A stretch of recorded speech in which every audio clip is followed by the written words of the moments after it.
Like a giant parasite, he is consuming our world. Made a mistake. Forced to live here, I continued to conduct research on Lavos, but I am growing old, and it's impossible to keep sane in such trying times. So before I lose it completely, I shall safeguard my data and my ultimate creation. How I long to return home, but I have grown frail. So you who have opened this door, I leave things in your hands. Only by mastering time itself do you stand a chance against Lavos. The odds will be against you, but you are true heroes. The world is in your hands. Open now the last door and take what you find there, my last invention, my wings of time.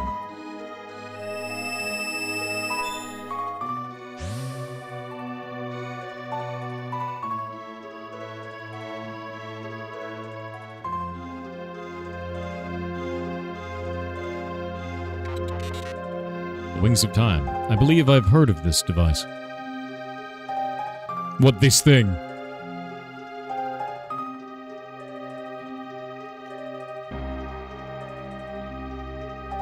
I don't think we can interact with it yet. I think you need the key, right? I think you do.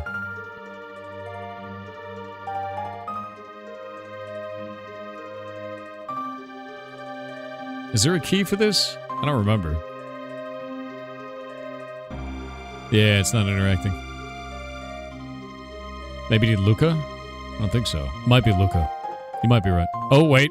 That's what it is. Oh! He's like, wait, I gotta put these chairs in it, dude. I forgot about this.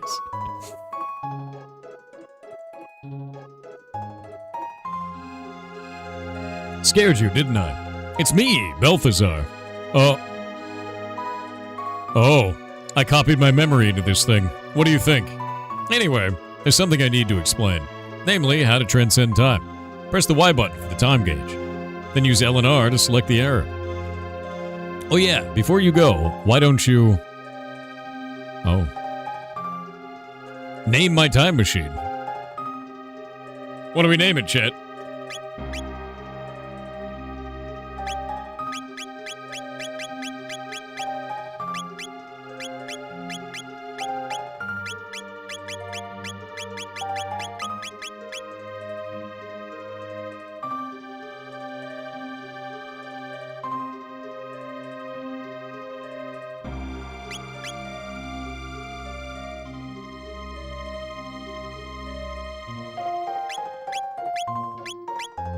The Sogma? Jesus.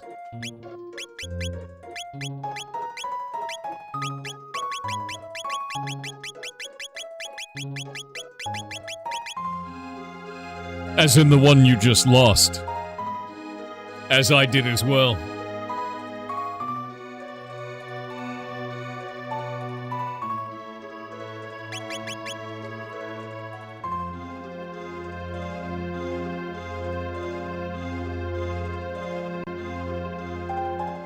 This man hates us. I could name it Hog, after the starship Heart of Gold.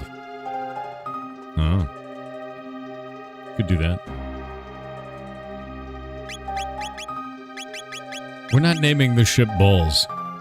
Wait. You have Bodie McBoatface, and then...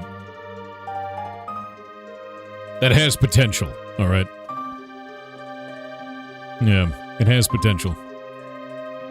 We only get 5 letters, by the way. We get 5 letters.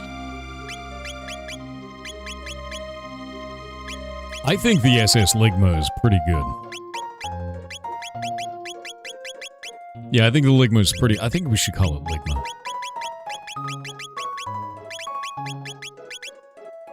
That's pretty good. The SS Ligma is really good. Call it Loss? Name it Shrek. Dude, I'm not gonna travel through time in Shrek. That's a sentence that's never been said before. You know that, right? You know that that's like a new sentence in the English language. No human being has ever said, I'm not going to travel in time in Shrek. Or through time in Shrek. God damn it.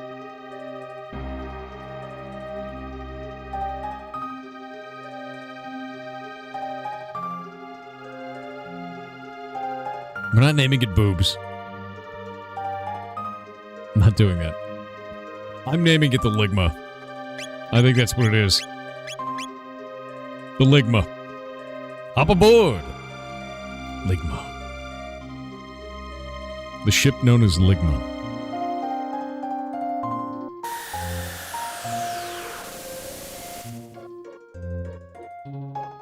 Here we go.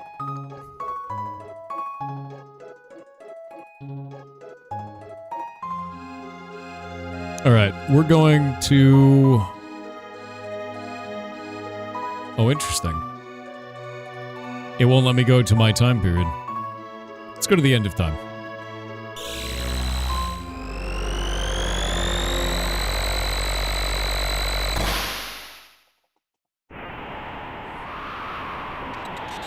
She's like, hell yeah. As if the sum total of all the human spiritual power that has ever existed were somehow being amplified.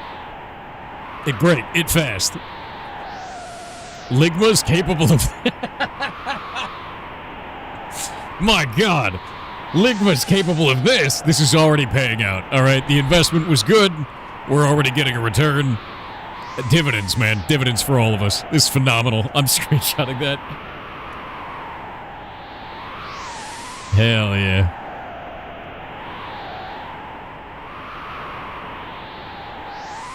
Incredible.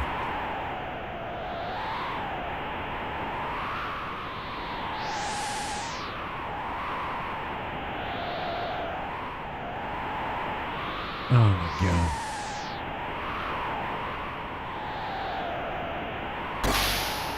That's so goddamn funny, dude. Disembark.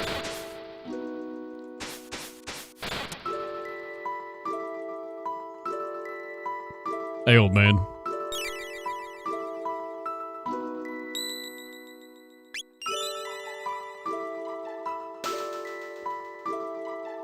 Interesting. So he actually finished the Wings of Time. In fact, gave his life for it. Why not put that device to good use? Take it to the ancient land of magic.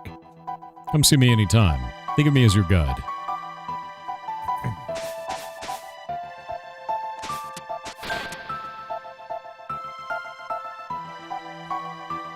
Yeah, I can't believe the last thing at the end of time was Ligma, you know?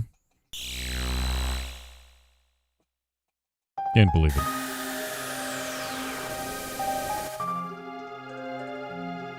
Oh, can it not fly yet? Oh, it can't fly yet.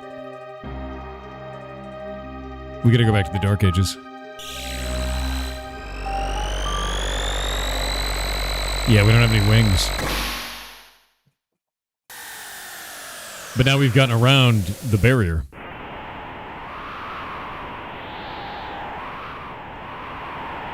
Yep, wingless and soggy. We made it though.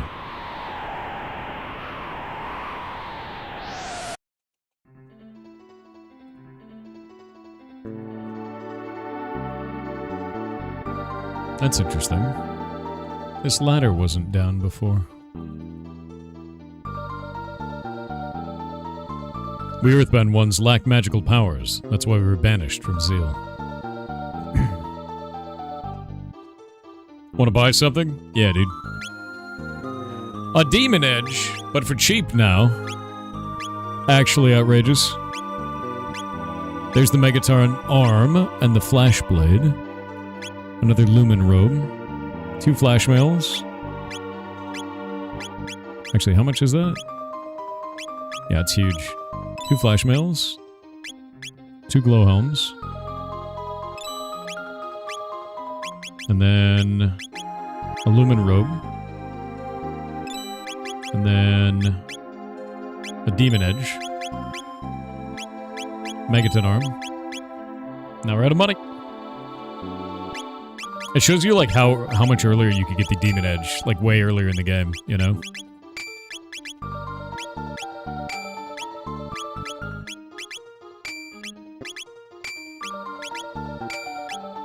That's so much tankiness.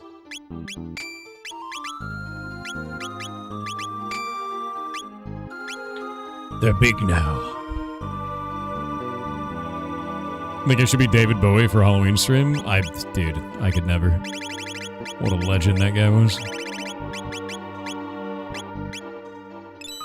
Get rid of the ruby vest. Get rid of that. Get rid of this.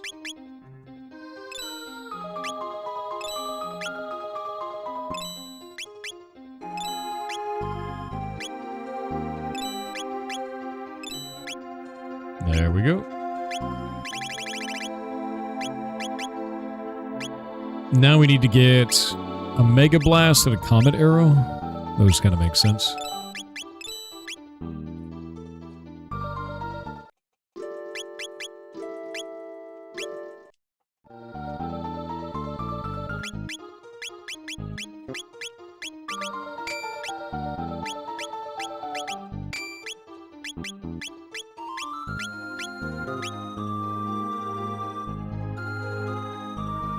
You think I could pull off David Bowie if I sing? Bro, I can't sing. I get so nervous when I try to sing. I don't even sing in the shower. In case, like, someone somewhere hears it. Somehow. Right? Village of the Earthbound Ones. Gotta wait for the ads.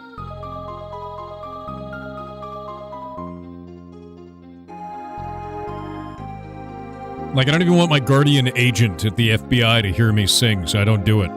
You know? It's like one of those.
What is happening in chat? Everyone kick. What is up, guys?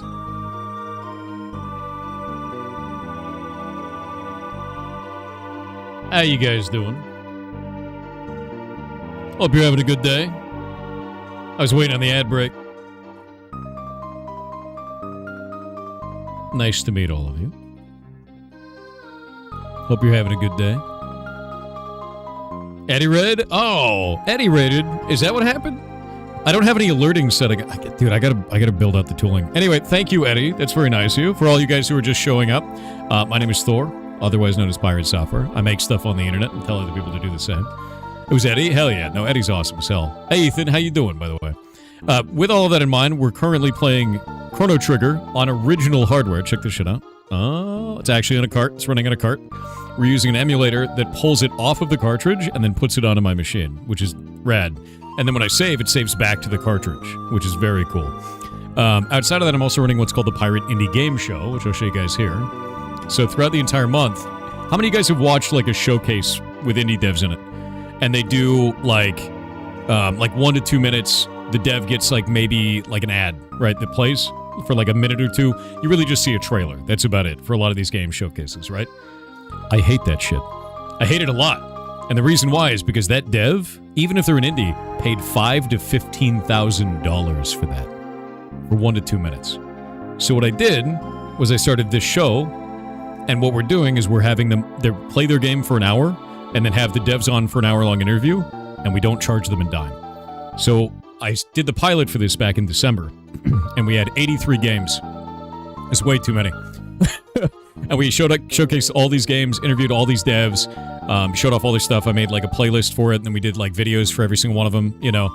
And it was a blast, but 83 games in a month is too many. So this time, I'm now doing it with about 55 to 60 games. and then doing that here. And we've got a whole bunch of them up already, and we're at the end of the month, so we're almost done with all of them. And we rebranded it from In December to Pigs, which is Pirate Indie Game Show. Now we have a pig mascot. And we're just showing all of them off. And so the next one is in 8 minutes, and that'll be the last one of the day. I stream 12 hours a day, so from midnight until noon every day. Yeah, no, so it's worked out really cool. It's just been an awesome thing. If you go to show.games, that's the domain for this. I also put out stuff for you guys to learn how to make video games, so develop.games, another cool domain for that is specifically for this. You can go read about what you need to learn to make video games. All of it is free, by the way. I don't like, barricades. Monetary barricades on learning is crap. So, got all this stuff out here to teach you how to make stuff. And we also run game jams. So if you click jam up here, it'll take you to the next Pirate Indie Game Jam. And that one is now 17 days away. And it's the 19th one that we run. So every 6 months, it's Game Dev Showcase and then Game Jam right afterwards. But that's the whole idea, man. And if you have any other questions, just hit me up. Just spam me in chat. I have to read 3 chats at once, so it's kind of a lot, but I will do it. Also, our Discord is discord.gg/piratesoftware, and if you go there, the way that I've set it up is exactly the same as what I'm doing here, which is I want you to learn shit. That's the whole idea. So you get there, go to channels and roles, you can choose any of these things, so game dev, hacking, art, audio, video, stuff you want to learn, and it unlocks those areas on the Discord, and then you can talk to other people that are also interested in the same subject or learn about stuff from this. And that's it. You get paid for doing it? No, it's free, man. All this shit's free. The community already supports me enough. Like, just watching. Butts and chairs and eyes on screens pays for all of this, man. 100%. So if you go in here and you look at, programming, and you look at the resources for this, you can see all the resources we put in here to try and help you learn that, and then a bunch of channels specifically for learning that. Like, how to fight over which ID is the best one. But that's the whole idea, man. Or hacking resources. Bunch of websites for this. And and they're not affiliate links or any of that kind of shit. If it is an affiliate link anywhere, I disclose it right on it. And 99% of the stuff in there is just free information on the internet. Because you live in a time where all of human knowledge is free, if you look in the right place. What controller do you use? I'm using an 8-bit, though. It's really nice. It's worked out really, really well. It's nice and feels good on the hand, And they're cheap, too. They're not, like, crazy expensive. I got it on Amazon. I don't remember how much. Oh, also, this device that plays the game, it lets you choose different filters for the screen. So if you look at this is actually what Chrono Trigger looks like just as the pixel art data. And then we can change it to all other manner of, like, making this look like a black and white TV with scan lines on it, or making it look like an actual CRT, which is why it looks so nice like this. Because this is what it was intended to look like, because the TVs of the time took that pixel art data and displayed it, because the physical form of the TV would do this on a CRT. So this is what the game was supposed to look like. And a lot of the times when you see them on PC now, they don't look like that. I did Deriz, but it was a decade ago, man. I don't have the command set up. We gotta set up Kickbot, dude. Like, that's gotta happen. Because I've got Nightbot for everything else, but Nightbot doesn't interface with Kick. So I gotta get that set up so you guys can use the commands like !jobs and stuff. Guru of Life said that Sir Janus has stronger powers than even Miss Shala. Janus must be using her and the Queen to get to Lavos. You know, he might be. The Queen put the Mammon machine in the Ocean Palace to absorb Lavos' energy. Is that safe? No. No, it's not. She locked the Guru of Life up on the Mountain of Woe for opposing her. The situation's hopeless. Your first time on here? Sent from Eddie's stream? Does this have anything to do with steak? This? No, not at all. I'm gonna be honest with you, and I've said it quite publicly. I don't like gambling. Not even a little bit. I'm very against it. So you'll never find that content on here. I know there's a bunch on the platform of Kick, but that's not for me, man. Not a fan of it. Spend the night? Is it free? Oh.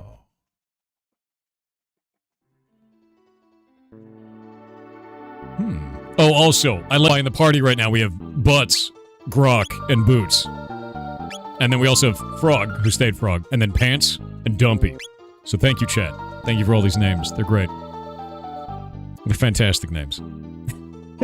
With NES device? So this actually won't play NES original, but it will play Famicom and Super Nintendo. And then I have another one over here. And this one plays Game Boy. The really cool shit about this, though, is you can take a writable cartridge, put it in this, and then make a game in Game Boy Studio, write it to the writable cartridge, then take that cartridge and put it on an actual Game Boy, and it will work.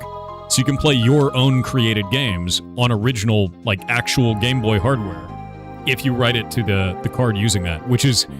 That's crazy, honestly. The idea that you can do that in today's age is just nuts, because that was like a thing that you had to, like, back in the day. That's insane to do. Where else are you streaming? I stream on Twitch, Kick, and YouTube at the same time. Thursdays, I do Kick exclusive streams. So, those are the ones where I just stay on there. Greatest game ever made? Dude, Chrono Trigger's amazing. It's actually incredible. Speaking of incredible, we have to show the next indie dev. Let me set it up real quick. I have to figure out which game it is. To Google Calendar. I have everything listed out on my calendar. I forget everything if I don't put it on there, dude. Or is this the... I know which one this is. One moment.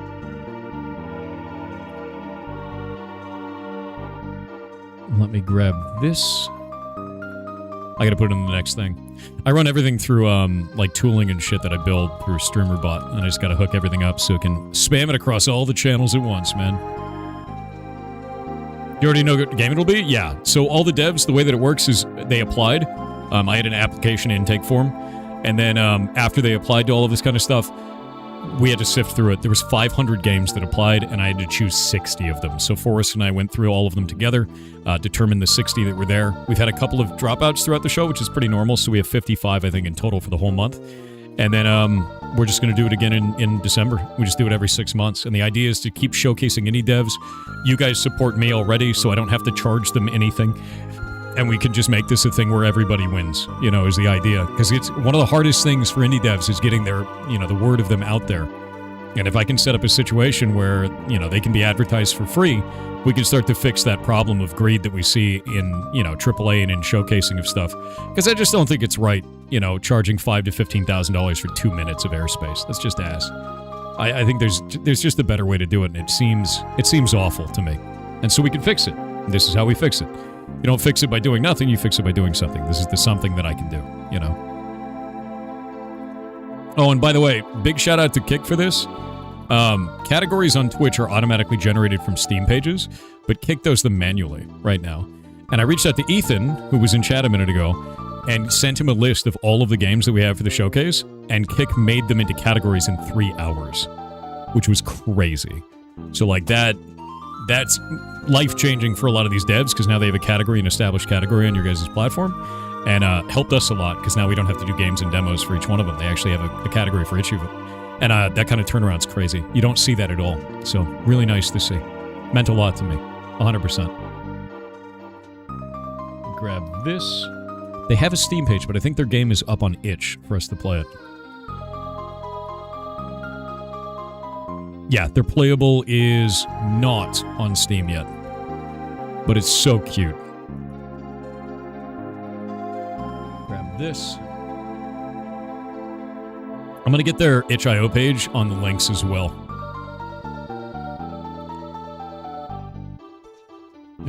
Why are you not redirecting? I'm really glad that this loaded a page that says redirecting you to. And then it blows up. Alright, Google, you're cool. Did it die? Wait, is itch.io down?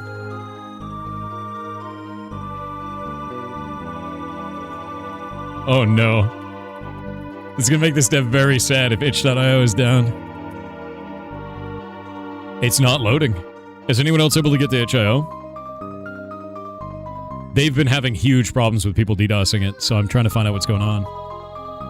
Yeah, it's doing the Wheel of Death. Wait, it loaded? You're saying there's a chance. Yours loads fine. Looks fine to you. Share the link? Not yet. I'm trying to get it to load the game page. Yeah, no, it's taking forever. Wild, dude. It's Wheel of Death for you, too? Yeah, every once in a while, itch.io gets attacked. And it's pretty common. They get wrecked. A lot, so. And it's only in certain areas of the world. I'm gonna wait for it to load. Oh, wait. It loaded the page. We're good. Let me download it.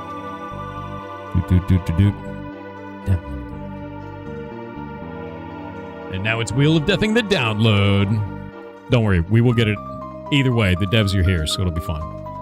Yeah, the format of this event is to play the game for about an hour, and then right afterwards is to go and, you know, interview the dev for an hour.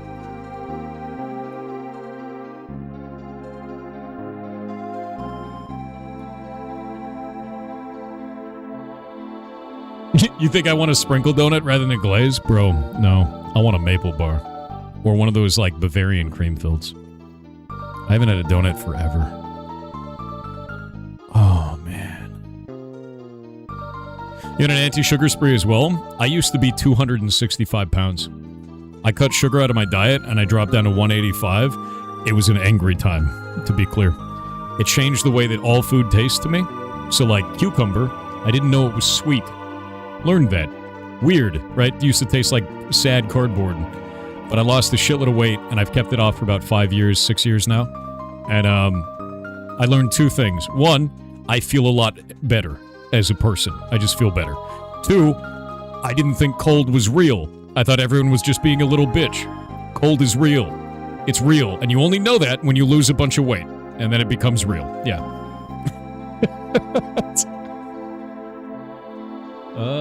Did the download actually work? It did.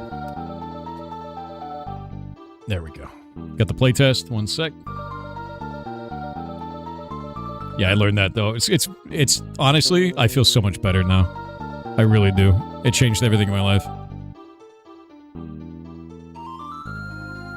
What is going on here? There we go. Grab that. Dump this into here.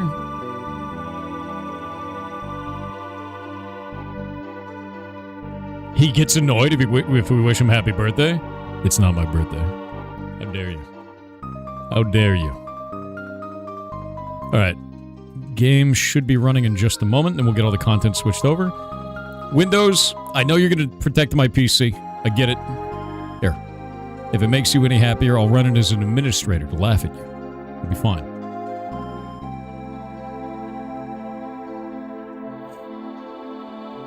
When one lives through a negative 122F, that's too many feet, dude. There's too little feet, actually.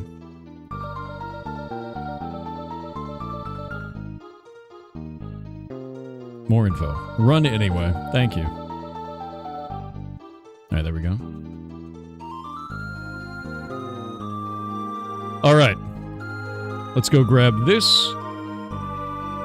Gonna hide that real quick. Exit out of this for a moment. I've just got the save state on that saved. This game is so cute, dude. It's really ridiculously cute. Let's see if I can get the audio to work. Okay, that's good.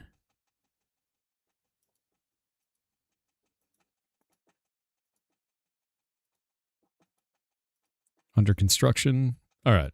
Should be good. Give me a moment. And there we go. Oh, and by the way, if any of you guys play old school RuneScape, I'm currently playing old school RuneScape with my right foot on a pedal. I'm gaining agility experience.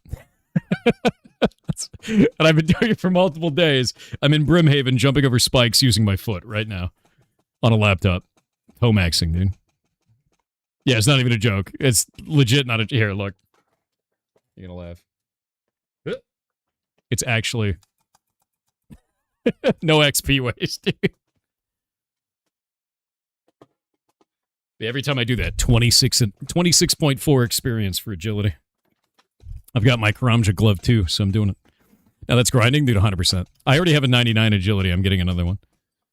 Let's see. Game. Grab this here.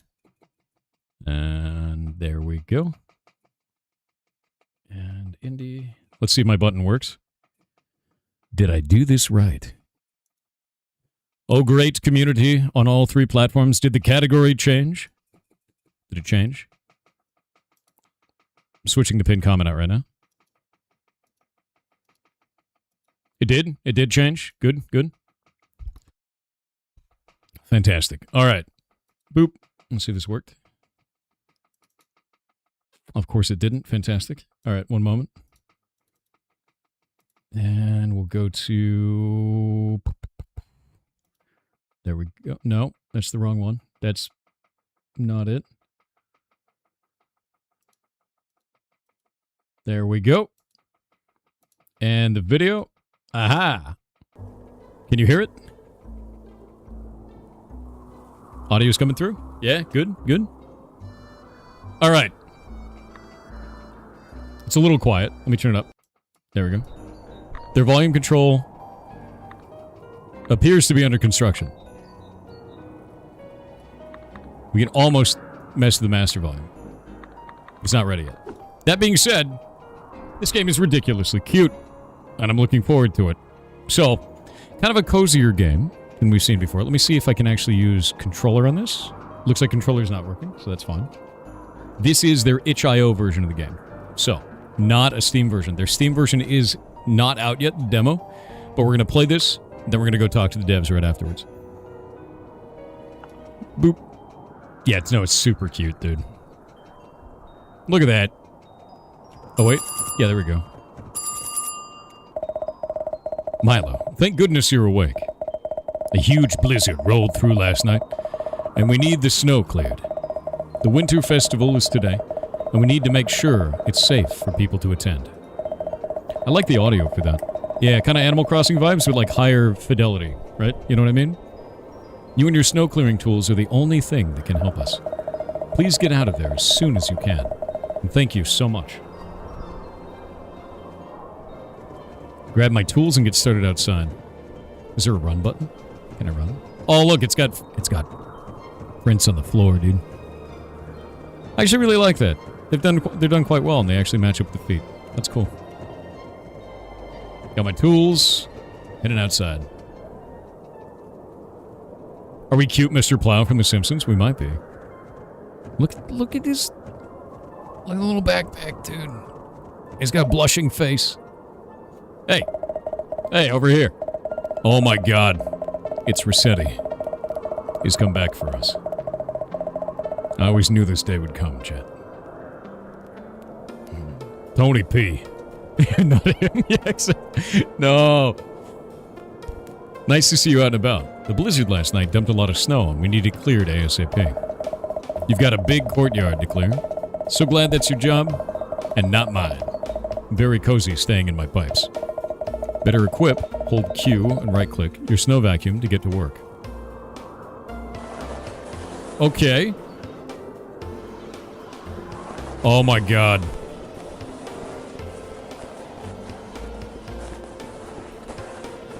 Yes. This is the opposite of the grass game we played. The grass game was about cutting grass and then, like, ruining it. This one's about cleaning up the entire area. Yep. Just another thought. Remember to empty your snow vacuum at the furnace. As you know, this will activate our wonderful steam pipe system and will help you melt the snow even faster. Once you fill up the system with snow, pull the lever to activate the steam. Remember, though, there will still be places you have to reach yourself. Oh, am I totally full up? Wait. I might be. There we go. Nice effect on that. Wait, how big can I make that before I activate it? Oh, that's a nice... Look at that. They added a lot of, like, little kind of tiny detailed touches on this that feel really good. Yep, filled. I want to see how much of this I can actually pile on this before the game gets mad. More.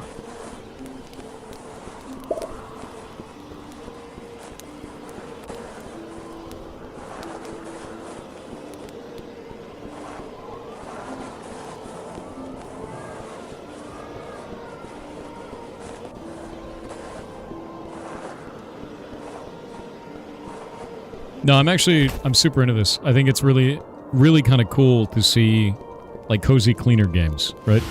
It's not a genre that I normally would play. Oh, it's actually just instantly melting it, isn't it?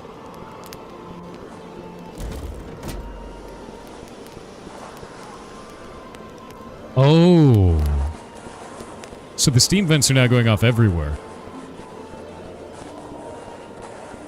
If we find the next piece, we could probably send this one off as well.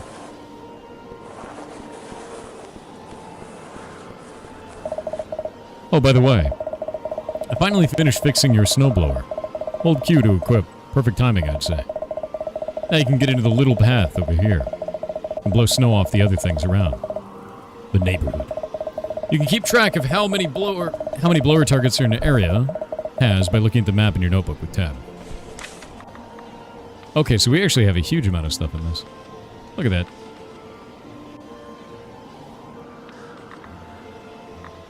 Little Franny, Tony P. He's 68 years old. Wait, how long do moles live? Reminds you of Mario Sunshine for some reason? It kind of does. There's kind of that sort of a feel to it, right?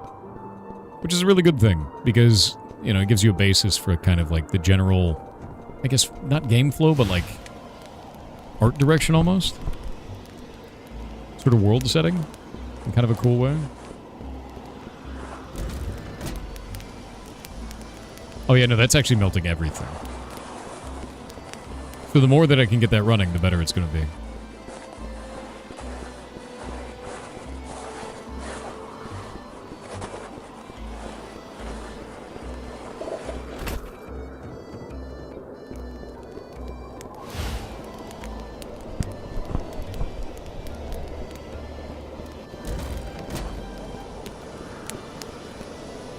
We really just got to get out of the very dense areas like this, it seems. This is adorable. Take my money? Yeah, dude.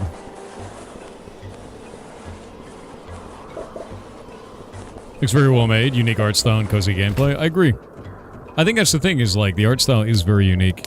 And in a good way, too. Also, like, they've got like good physics models. Like the tail on that has really good physics. The like wiggling of the chain, or the wiggling of the tube along the side is quite good. The lamp actually moves. And you can see the steam coming out the side with the particle effects. There's a lot of games where all of that would be rigid, you know what I mean? And they did a really good job in making that feel more alive in that way. It's nice. The extra details really show, you know?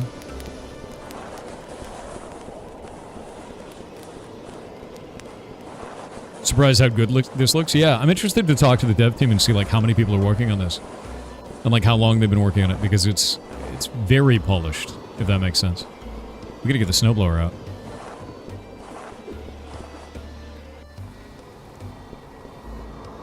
There we go. Oh, hell yeah. My god, it turned into hot chocolate. Oh, I can speed up. You hold down spacebar like jump.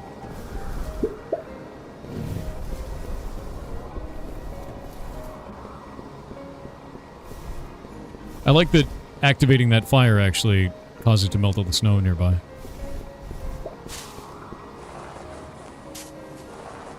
He's not going anywhere.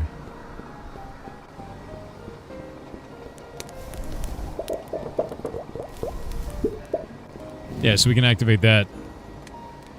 Then it melts all the stuff nearby. That's actually awesome. Nice little interactives like that. Good job.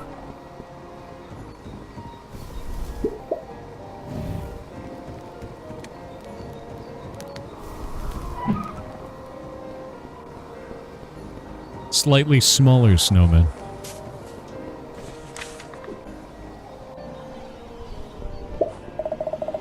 Nice! You found the handle. All these pipes got disconnected during the blizzard.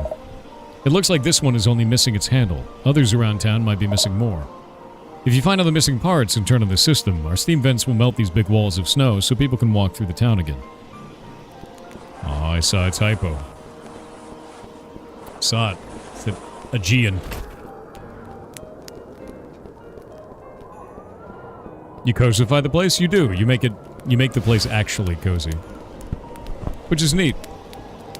A lot of the times in a cozy game, you're more like building your own house kind of a thing. And with this one, you're repairing the environment, right? It's quite nice.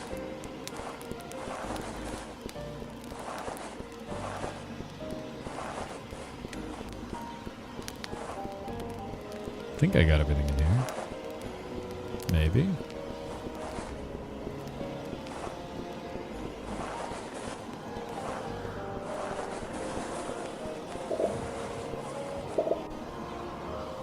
You've essentially reached the end of our playtest. The neighborhood is only area included. If you have more to do in this area, snow to clear, blower targets, or Little Frenny's quest to complete, feel free to continue playing. Let's keep going. There's more. Yeah, I cleaned up all the snow. Let's see what Little Frenny's quest is.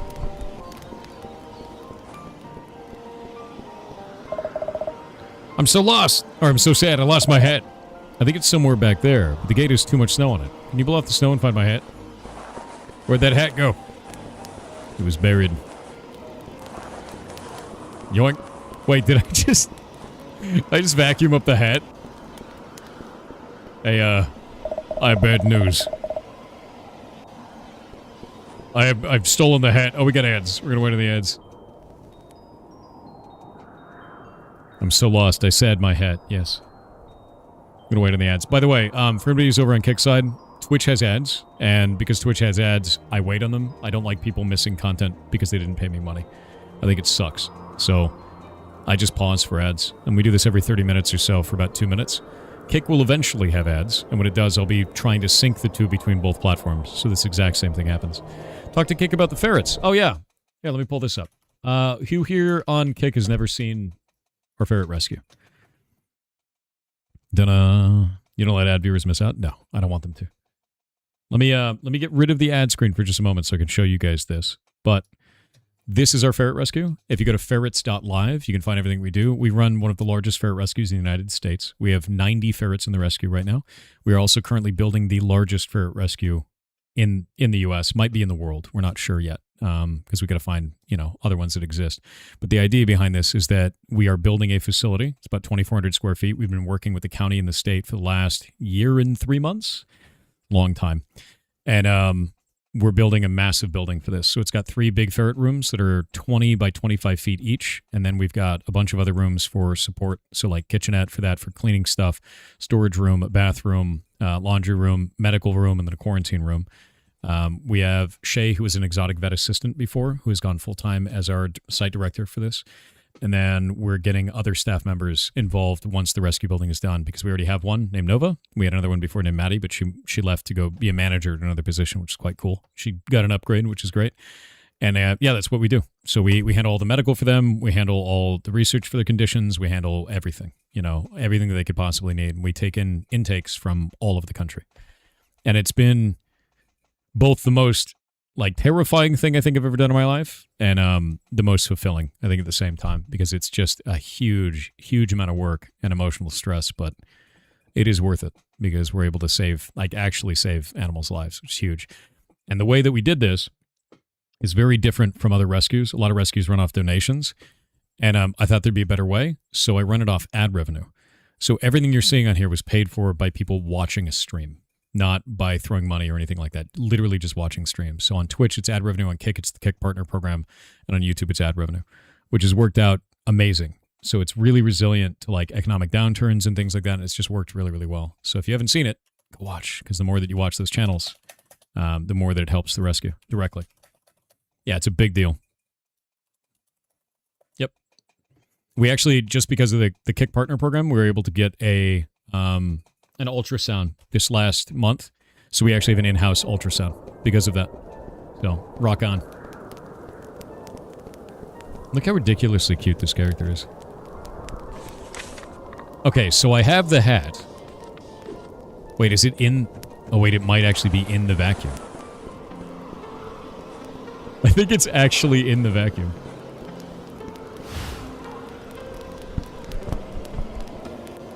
Or not. Where did it go? I may have destroyed it. Somehow. That quest might be a little buggy. Did I destroy the hat? That's okay, if it's a little buggy. That's very funny. This is your guys' itch.io version, and I know you have more to do, so don't worry about it. That's looking good. Look at that. We just have a little bit left over here. So I can't reach. Fine. Keep your secret, Snow.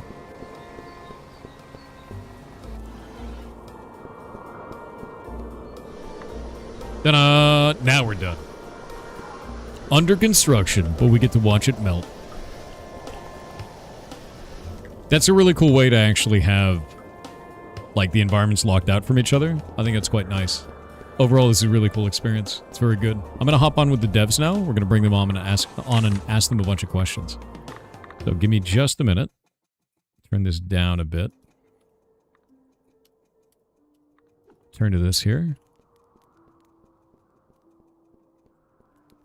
Let's see. Let's see if we can do that just a little bit higher there. Yeah, if you guys have questions, hit chat with them, and I'll ask them.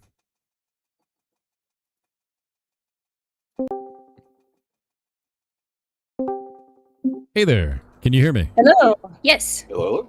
Awesome. Well, nice to meet you. If you guys would like to say who you are and what it is that you work on. Yes, I'm Axie. I do all of the art stuff. So all the 3D models, all the 2D stuff, all that. And then I'm Leaf. I do a lot of the coding, and then yeah, that's pretty much how the division of labor's been for the most part. Nice. Is it just the two of you, or do you have, like, contractors or anything else? No, it's just the two of us, really. We have had some of the music. Yeah, one of our songs, I won a contest, and they made us one of the songs so far, so for free, which was really nice. But yeah. No, it's really awesome. How long have you both been making games? 2 years? Like 2 years, I'd say. I think we were like trying to, learn skills and stuff probably over 5 years, I would say. But like actually truly sitting down making games, I would say like probably two and a half years. Yeah, 2.5 years. And how long have you been working on this one specifically? Is it that whole 2 years, or is it like? No, we did a first game that took about 1.5 years. Called Coco Kitchen, and then this one, I think we started like right after. So, yeah, like December, I think was our first little small test with a couple folks. So I'd say that's probably when we started it. Oh, nice. Yeah, no, heck yeah. No, I'm seeing that it's over here. Oh, you guys got 82% positive. That's great. And you went off to go make more stuff. That's really cool. Yeah. And I love the kind of cozy aesthetic here too. And like the character art is really beautiful. So you're doing a great job. Really are. Thanks. Thank you. Yeah, it's awesome. So what made you want to make Winter Whiskers? Why this game? Out of anything you could build? I think I was playing some like cozy cleaning games, like Spilled, stuff like that. And we just really like the snow. I'm not really sure when the idea started, but we're just kind of like constantly have random ideas for games. I think at first it was a bigger idea, more akin to like I like Leave It Alone or something like that, where you're cleaning up like a bigger space and you're like under contract, stuff like that. And so once Kokoro kind of came out and it was super cozy, we kind of leaned more into that aesthetic of it. Cozy, stylized, anthropomorphic characters which we thought were cute, kind of akin to What, Animal Crossing? Animal Crossing, exactly. Sorry. In terms of like the snow cleaning system, I think part of what we got inspired from is I think it's Hokkaido in Japan, some of the northern regions, they have infrastructure and streets that are they have so much snow that they pump out water that's heated through geothermal energy, and it melts a lot of the snow and keeps the streets clean. And we're like, oh, that would be really cool to do a game that was kind of similar, like you're kickstarting the system to clean the city essentially and get it, up and running for its citizens. Yeah, that's actually really interesting because I've never seen anything like that. Like I live up here in Washington State, they just salt the roads. And they salt the exactly. Yeah. And then all the cars rust. It's great. Yeah, it's exactly the case. That's funny. Yeah, it kind of also came about because we needed something to do with the snow. Like we liked the idea of vacuuming up the snow, but we had these like physics objects blocks, but then you had to do something with the blocks and figure out how many blocks it takes to clear a whole area, and it was just kind of a mess. And so when we landed on the steam, we're like, oh, maybe we make it a little steampunky. Like haven't seen that super much in the cozy sphere. Like that'd be cool. And so so we leaned into it a bit. Oh, that's awesome. So it says your release date is 2026. Are you still feeling confident in that? Are you pushing it back or keeping it there? No, I think we're feeling pretty good about that for December. This year is the hope. So Great game to launch so far in December. It's feeling okay. Yeah, that's the plan. Yeah, super good. When are you going to be putting the demo up on Steam, by the way? Because What I played through there was definitely really compelling, but I could see it's rough around the edges, like no like audio settings or anything like that quite yet. It's all under construction. Yeah. We're gonna put this playtest up on Steam as a playtest, hopefully soon. I'm just fighting with some like Steam backend stuff that was getting in the way of getting that up for today. But we're hoping to put it up as a. Well, not that. There was it's just a weird like requirement that it's saying that it needs, but I'm like, you don't actually need this, and I couldn't figure it out. So I had to controller support, I believe. Yeah, some sort of controller support, and I removed all of the stuff that said we did support controller because we haven't figured that out yet.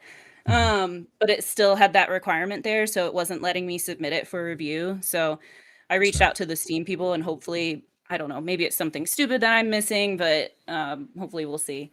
But yeah, so I'm hoping to get that up soon for doing a little bit more of a play test with more folks to see kind of what other bugs we're missing.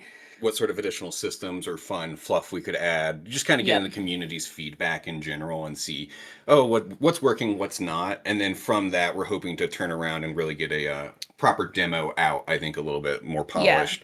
Within the next couple of months. No, that's awesome. Yeah, no, I've worked with Steam supports before for like publishing stuff. They usually get back to you really quick, so I'm sure that's not going to be a big problem.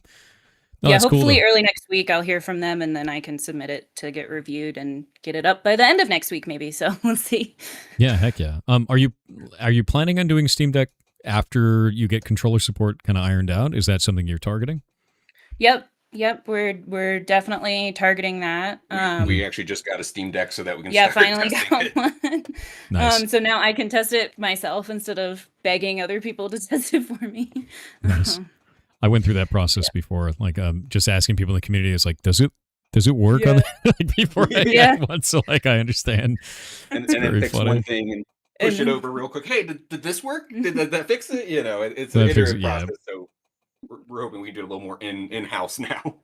Yeah, 100%. How has your process been on Steam so far? Because I know you had the game up on itch.io before this, and like launching games on Steam is a completely different kind of animal. Have you had a good experience with that? Has it been really difficult? No, so far it's been really smooth. I think there are just like parts of the learning of it that can be kind of hard, like getting all the depots set up and like understanding how that works. And we went through all of that mostly with Kokoro, so I kind of know the back end a little better now. I think the only weird thing was like when we put the demo live for Kokoro for the first game, I didn't realize that the big green demo button didn't automatically pop up. And so I had to like scramble to figure out how to turn that on. But that was kind of the biggest hurdle, and I'll have to relearn that because it's been a while. But yeah, so far it's been pretty chill. Yeah, awesome. Let's talk a little bit about the tooling here. What engine did you guys build this in? So it's all built in Unity. I think we're using like 2022 LTS, I think is what version we're in. I think we're 6. Oh, we're in 6? Okay, we're in 6 then. Sorry, I know we started at 1 and we just recently updated it to an LTS. Brave. But it's just through... yeah, we held our breath for sure. But it was seamless, which was great. I'm always happy because we've had issues with that in the past. But just through Unity, the shader is a... Unity Asset Store shader that we've tweaked a little bit to allow for the like snow cleanup systems and saving the snow cleanup systems, but a lot of it was through Unity. Unity and Blender. And Blender for the 3D models. Yeah, no, that's awesome. Yeah, Blender for that is really good, and you've animated them quite well. It's one of the things I was commenting on when we were playing through it is the piping and things down the side and like everything being physics oriented, like moving around. I've seen so many games where like that wouldn't be animated in any way. It'd just be like a static model and you'd be able to tell, but everything was really, really nice. It's very lively that way, I guess. Yeah, thanks. Yeah, I started 3D modeling by making VTuber models, and so I finally bit the bullet and started learning Magic Cloth and stuck that on our little buddy. So that made it really nice. Has really nice juice. Add to it feeling like alive. Yeah. Yeah, definitely. Jiggle. Yeah, it's awesome. Heck yeah. No, this is. I think you're doing a really good job with it.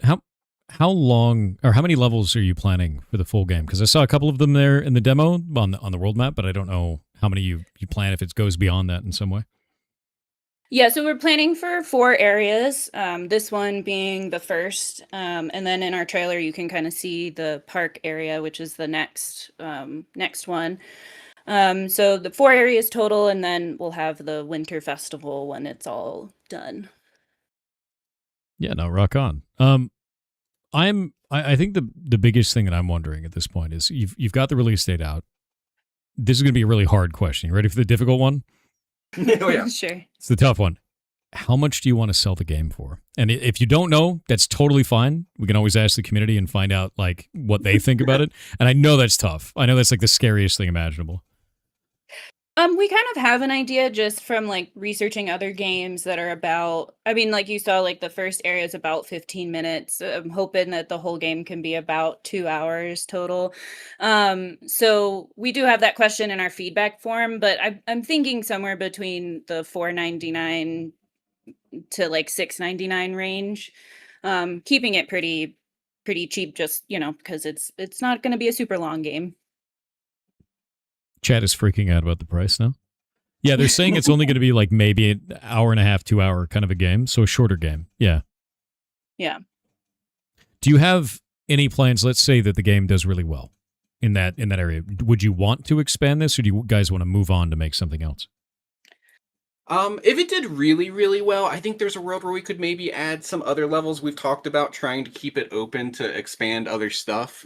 It would be mostly just a way to kind of give back to the community and just add fun, interactable physics elements or fun, interactable snow stuff, like having a snowball fight or something silly. Like, I don't know if there's much to add to it that wouldn't be, huge to the lore of the game as much as it would be, hey, what can we add that's fun and the players are going to enjoy, that kind of thing. That's cool. Yeah, no, that's super, super cool for that. The price is reasonable. Oh, yeah. No, I mean, I think that's really quite good because chat was like, oh, man, I'm going to pay this. I'm going to pay that. But like, it's always good to like find out, I don't know, temper your expectation and then find out like what is the price going to be. But for $5, that's an instant buy for me. Like that's really, really cheap, man. Yeah, we like that it's accessible. Like we do like keeping a reasonable price so that hopefully as many people can play it ultimately. I think that's always nice. And like with there's not really a replayability factor and it's shorter, so it just kind of made sense to keep it at a lower cost. Right. Yeah. And it's also a Christmas present. There you go. Right. exactly. There you go. I'm on to the strategy. No, that's very fun. Oh, that's awesome. So what would you both of you actually, what would you say is the thing that you learned that was really surprising to you throughout the development of this game? Something you may not have known beforehand? That building a city is way harder than I thought it would be. And to use your scenes, because we were trying to build this whole city in one scene, and it really helped when we actually split them up into different scenes. So trying to lay out for like just one area in one scene was a lot easier than trying to lay out the whole town to work cohesively. Yeah, that was a big change that really affected it. Like at one point I was building, okay, I've got to break everything into zones and it's one scene and I need to calculate the cleared amount of snow in each of these scenes or zones specifically. And once we switched over, it's like, okay, well, this is a lot easier. I'm not running a calculation 500 times over in these different places. It was really good approach, I think. Nice. Oh, that makes sense. Every project always teaches you something, so that's pretty cool, especially from the technical side point. Modeling the map looks great. Too, really like we just expanded a lot. Like I started learning more animation stuff, and so each one kind of builds on the other in like new fun ways that we can explore because we know more now, and so the easy stuff takes less time, and the new stuff it takes some time to learn. Takes a lot of time. Yeah. Do you guys have an idea for the next game you want to build after this one is done? Anything in the incubation? We have a couple ideas kind of floating around. There's always like something in the back of our heads. I think we each kind of have our own games, and then sometimes we have ideas together that work. So I think the big thing is we just want to try and expand our skills every new game we work on. So I think what we've kind of decided on is like this one, we did a lot more level design. We're building a city. We're building like people in that city. The next one, I think we want to try and tackle multiplayer is probably going to be the big one, I think. What it's going to, come out to be, we're not sure, but I think that would be a good challenge, a fun challenge for us. Yeah, definitely. I just linked your guys' Discord out to the community, by the way. If you're interested in this game at all in any way, wish listed on Steam because it's free to you and it tells Steam to show it to more people. And then also join up the Discord, give them feedback on stuff. It's always really helpful, especially for any indie devs that are out there. You know, like it's really, really useful for everybody involved is, you know, give them as much feedback as possible. Anything you like, anything you don't like. Yeah, definitely. Yeah, thank you so much. Yeah, we really do love the feedback. Any of these ideas we try to implement. Some of it's, silly and fun, but we can always see what we can do with it, So I'm going to ask you another difficult question. You ready for this? Mm-hmm. Every dev knows what's wrong with their game, and I want you to call your baby ugly and tell me what is wrong with your game. I've got an answer on my side. No yeah, problem. you go ahead. Immediately. So the audio manager, the quest manager, all of that the tutorial. The tutorial, all of that is held up by duct tape and string. I think last week we threw a rubber band in there. It got lodged somewhere, but it's a little more stable now. It is definitely something that you go fast, you break things, it works. You should always go back and refine a lot of that. Yeah. And I think there's just a lot of work on my part for refining it, getting our settings managers together, making sure everything's tied in appropriately. But I think that's definitely where there's the ugly side of it on my end anyway, but we're working through it. Yeah, and I just have like a lot to do. So I feel like that's the ugly side for me is that like there are 2 full areas that still need to get created. and then we got to populate them with people, and then we got to get the nav mesh baked. And, there's always more to do, and I think that's you can always underestimate how much there is to actually get a level together kind of deal. Yeah, and fighting my own like artist urge to make everything like super clean or make like we want to have some NPCs that'll wander around the area once you like finish it, and like in my head I'm like they all need to be unique people with their own unique animal, and it's like no, you can't do all of that stuff. So I think that's those are the urges that I'm fighting, is to make it really cute but not put too much pressure or work on myself for it. Mm-hmm. No, that makes sense. I think that's always really good because any lessons you learn on this makes everything you ever make better, Yeah, basically. So that's freaking awesome. Have you guys ever done game jams or anything like that as well, or was it just kind of like making your own projects before this? Mostly just making my own projects for me. I think you participated in a game jam, kind of, but it was a little bit. It wasn't. I didn't do a game jam, but I did make a little kind of BS game over. I like challenged myself way back when we were first learning to make a game in like a couple of days. And it was a like Galaga asteroids kind of like game, and that this was is fun. The way. Yeah, exactly. Yeah, self game jam, heck yeah, auto game jam, exactly. Good. Yeah. No, I super agree. That's awesome. No, really, really cool. I always tell everyone in the community just go make something. So the idea of doing it like a self-imposed game jam is really, really neat. Yeah, it was fun, and it taught me a lot, and now I can help with some of the coding stuff, like for the UI and making that juicy and all that stuff is stuff I like to mess with. So notice you guys don't have a publisher. Do you feel that publishers are necessary in today's age to make games that succeed? I think that not necessarily, but having somebody help handle the PR, it can be really great. For Kokoro, we didn't work with anybody, and I mean it's doing better than we expected it to do. But having I have a PR person now that has been really great and helping get this game out there, and he's definitely paid for himself with the first outreach that we did when we launched the Steam page. So I think having I'm more like the idea of having somebody that I can pay a certain amount to versus like paying a percentage over time. So having someone help with PR is definitely, I think, worth it. Yeah, no, that makes sense. What would you say is the biggest difficulty in terms of marketing for indie games right now, since you guys are going through it? I think like getting into certain events. I think there might be a bit of I don't know, maybe it's my conspiracy theory brain, but there might be a little bit of a back end list of games that are like doing well or getting noticed in the zeitgeist that get pulled into these bigger events first, and then little ones like our poor little baby like get passed over for them. So I don't know. I think the events really do have such a big draw and bump wish list so much that it can be hard. I think the other element too is as game devs, we wear so many hats. I mean, Yeah, that too. truly, we're handling so many different things, and it can be a wide range. And I feel like managing the networking, managing the publicity, it can feel like a really different style of job, I Different suppose. part of the brain to Really, yeah. use. And I think a lot of game devs, at least for myself, I really struggle with it. Axie has done really well handling all of the marketing side of things. So Yeah, having to like cut footage and then post everywhere and do all of that. It just takes time away from the dev part of it. So it can be frustrating in that sense that like I have to spend time doing this other thing. I have to leave Unity. How dare you make me leave Yeah. Unity? That kind of thing.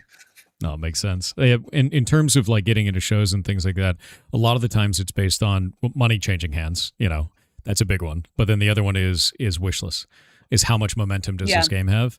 And because many of the and shows like are looking for that. exclusivity too, you Yeah. know, like the timing of it all can be a little bit interesting. Yeah. But no, you're not wrong about the backroom deals kind of stuff. It's a lot of that. It's a lot of like money changing hands. It's a lot of favors. It's a lot of, you know, how much momentum does the game has? Does it add to the show rather than just showcase the game? And I always find that For like sure. I guess unsavory is the best way I put it. You know, I don't like that kind of a thing. So I'd much rather do what we're doing here, which is, you know, be able to talk to you guys and see your cool video game. So this is really, really neat. And I think you guys are making something really cool. So hell yeah. Thank you. We appreciate it. Yeah, awesome. What happens? So I'm interested. You've got 2 more levels to go, and your game is very winter based. What happens if you miss the mark on the timing? Are you waiting till December 2027, or are you launching it anyway? So it's midsummer. It's hot. It's horrible. What else do you want? Go clean snow. Enjoy the cold. I think we're going to pivot on marketing one way or the other. It's either going to be themed perfectly for winter, or it's going to be themed perfectly to cool you off. Yeah, hell that's yeah. kind of my thought. There you go. You've got the marketing covered. Done. Yeah. That's fantastic. Oh, that's really funny. That's great. Oh, man. No, this is really cool though. I think you guys are doing a good job. I'm looking forward to this. You know, whether you launch it in winter or summer at this point. So, and it's compelling gameplay, even if the game is going to be short, right? Compelling gameplay, looks really fun. That price point is wild. $5 is crazy. So we're that's hoping super to pour a lot of super heart into it if we can, and a lot of keep it cute stuff. accessible. Yeah. Yeah. I think it's a really big thing. In terms of accessibility, actually, I notice you guys only have it in English right now. Are you planning on more localizations? And if you want to, what is the thing that is holding you back from doing so right now? Yeah, definitely localization. We're building it with that in mind. Kokoro we localized into a couple of languages, not a huge amount, but a good few.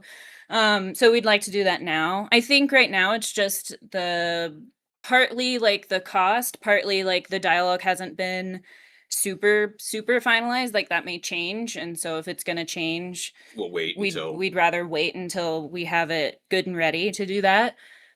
We might be able to translate the Steam page and the demo for next fest would be cool, because I feel like that first area will be a little more finalized by then.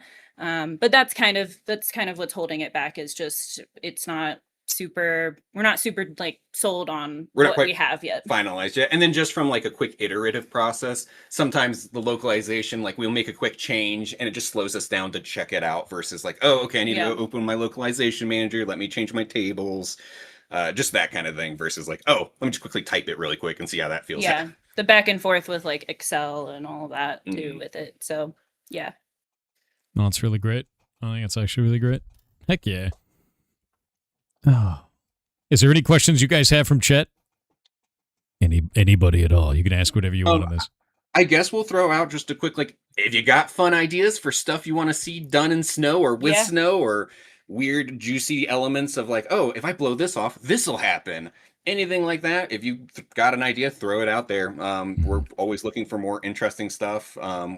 We love playing around with just cool concepts. Yeah. And it's pretty easy to add those in, which has been nice. Yeah. Leaf's done a great job of setting up our code so that we can just kind of throw fun stuff in there. Yeah. And like, I think I already saw someone set a flamethrower for the snow. Yeah. Like it's fun, weird stuff like that. Who, maybe you can grab like, it may not be a flamethrower, but an electric heater with a, power cord, and you can take it around and, that. it melts the snow real well. We've thought of a few fun stuff. So yeah, please throw them out there.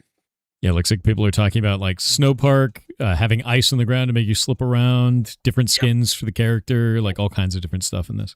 Perfect. Yeah, we love it. We love it. So thank you. We really do appreciate anyone that has any ideas for it, because we're just happy to make stuff, kind of a reality. It's neat to build ideas into real stuff. Yeah, no, it is. I mean, you guys are doing a great job of it too. I think it's really cool because, like, one of the things that I see quite a lot of, because I talk to so many devs through these events, is it's usually like kind of hit or miss if a developer can have a conversation. They're like, oh, I don't want to talk to anybody. Or like, yeah, show me everything. Tell me everything you want about the game, right? So like it's really cool to see, and I'm glad you guys have a Discord, and it's just like an easy way to talk to them. So if you have those ideas, throw it in their Discord. Do it. Throw as many of them out here as you can. Collectible hats. Oh man, collectible hats. Yeah, that's an idea that we have. Yeah. No, we do like the idea of a lot of like little cosmetics and stuff like that.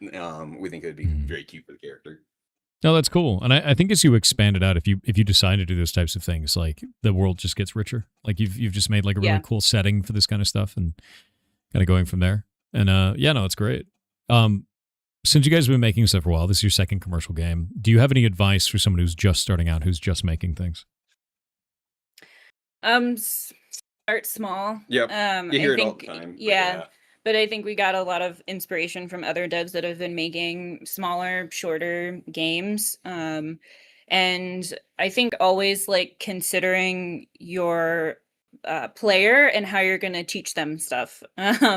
With Kokoro, we didn't have a demo until the full game, or a tutorial until the full game was done.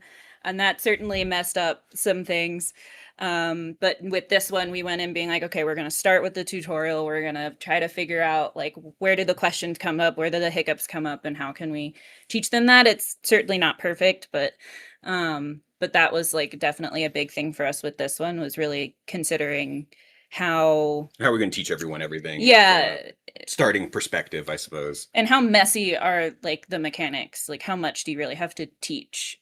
But for the people that are really truly just getting started, I would say, start small, really just play around. Like if you have something that interests you, that's always the best to keep you engaged and trying new things, and just try to expand your skill set. If you've done something one way, maybe evaluate and see if you can do it a little bit differently. Maybe you find out you like that approach better, but really just make stuff that's fun for you. I think that's a good way to get started and really build stuff, even if and pare it down as much as you can. Keep it small. Keep that creep back. In line. It's awesome. Yeah, make the box move, make the box walk. Exactly. I mean, we're in a game jam. Next one's going to be next month. It's be the 19th one. So kind of a lot of those, and the whole community comes together and makes a bunch of weird stuff. So like, cool. I super agree with that. Yeah, make the box move, do the basic stuff first. Yeah, right, that's exactly. Awesome. So yeah, we are almost at time, but I'm wondering, is there anything you'd like to leave the community out with? Anything at all? Because I think we've covered all the bases at this point. I think so. I think it's just been a cool experience to have someone come and be interested in our product, to be honest. I'm super interested in it. Yeah. We're super happy that the community was interested. We're super thankful for any ideas anyone's got. And yeah, we're just kind of looking forward to getting it done and seeing what people, enjoy from it. If itch is not your thing, which I totally get, keep an eye on our Steam page, because we're going to put the playtest up there hopefully soon. And we're just looking for feedback. There's a little feedback form that you can get access to in the game. We have a couple of really basic questions in there. Shouldn't take very long to fill out at all. And let us know about the bugs. Let us know. Take a screenshot. Send it to us. Being able to see it is super helpful with that. But yeah, we're always on the lookout for what's broken. The only other thing I'd add is, if this interests anyone at all, really try it out. Give it a try. I mean, we started from nothing, and we are shocked that we are where we are at. I mean, truly, it throws us quite hard. So yeah, it's wild. You'd be surprised what people can do. Yeah. Yeah. Let me actually get the itch.io page for you guys, because then you can go play the itch.io version. Let me grab this real quick. There we go. Itch was having a crazy time loading for me earlier, and I don't know why. We saw that too on our end. Yeah, I was freaking out. I was like, I can email it to you. What do you need? Yeah, I was like, there's got to be a way to fix this, no matter what it is. Yeah, Itch does that every once in a while. Issues yesterday, and I didn't know if it was just me or not. They get knocked over every once in a while too. Like people DDoS it and all kinds of stuff, or it gets infrastructure problems. It's pretty common with itch, unfortunately. But there we go. That's it loads why now. it's gonna get on Steam soon. Yeah. So if you guys want to play it, the build is up there right on itch right now. So you can go do that. The one that I just played, and you can play around with it and see it for yourself, and give them feedback. Anything you can for that. It's always like super beneficial. It helps them make a better game. You know. Yes, definitely. Thank you. But rock on. I want to thank you guys very much for showing this. You know, your game is really cool. It feels really cool, and I love the setting. You know, like the setting is nice. The character models are nice. The environments feel really cozy, and you've added a lot of detailing in this that I think otherwise, like a lot of people don't do. You know, so like little tiny details here and there, I can see all of that, and it feels really good. And you've done a great job. Well, thank you. Yeah, thank you so much. We really appreciate it. Yeah, absolutely. Anyway, it's been lovely seeing your game, and it's been great talking to you. So I want to thank you guys for being here, and I will talk to you later. Sounds good. Okay. Thank you for having us so on. much. Yeah, Have a good one. Bye. What a cozy, cute game, dude. Yeah.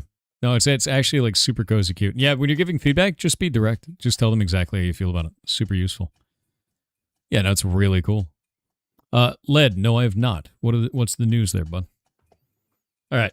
We're going to swap back, but I really liked that, man. Like, I really do. The one thing that really got me about that is there's so much physics on the character, and a lot of games shy away from that. They really don't put a huge amount of...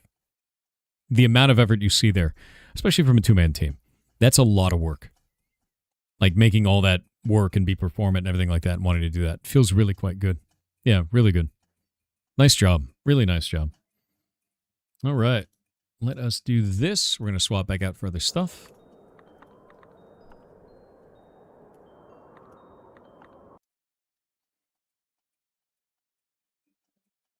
You aware of Twitch auto-generating closed captions for clips? No, that's weird, seeing as I put my own closed captions on all of our stuff. Are you sure it's auto-generated?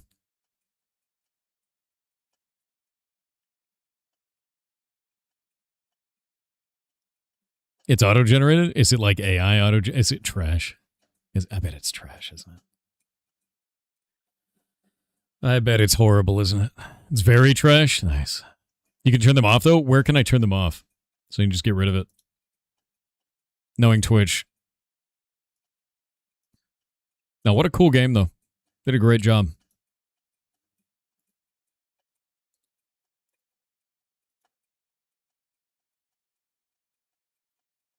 There we go.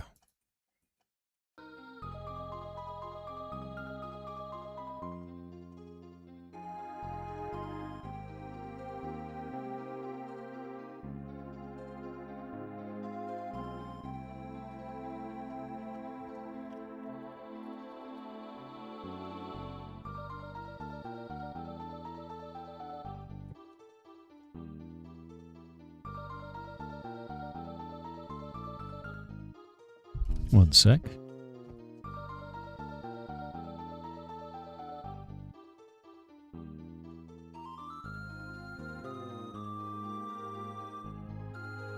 All right. Wait, what's up, LED? Yeah, you're gonna have to give me more context of that. If you have an article, I would love to read it, man.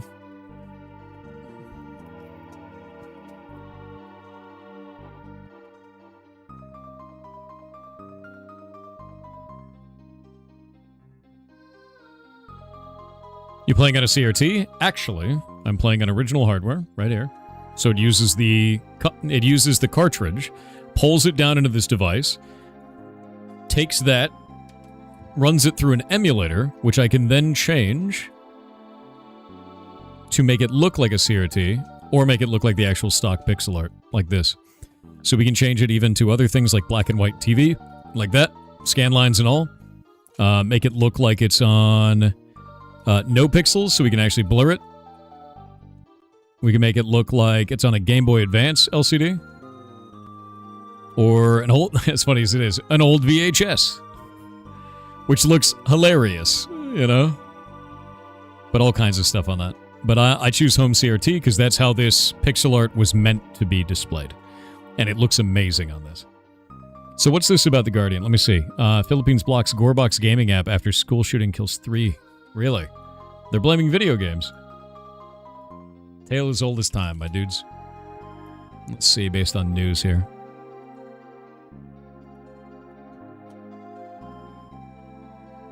Gorebox gaming app.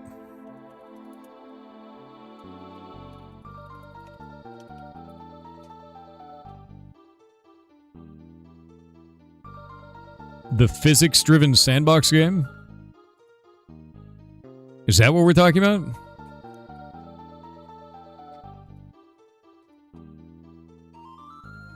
Really?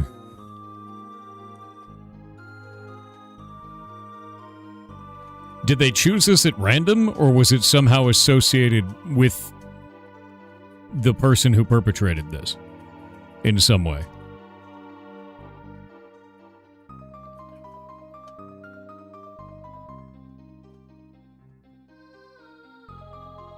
Like, what led them to choose Gorebox specifically?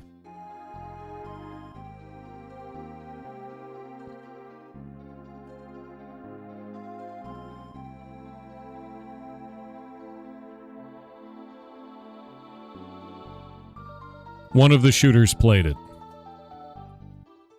I'm going to be super honest with you.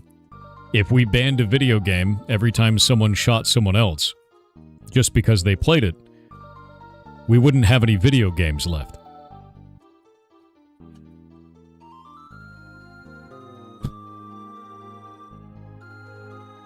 Wonder why I'm not a big fan of the government. Anyway, we're going to wait on the ads.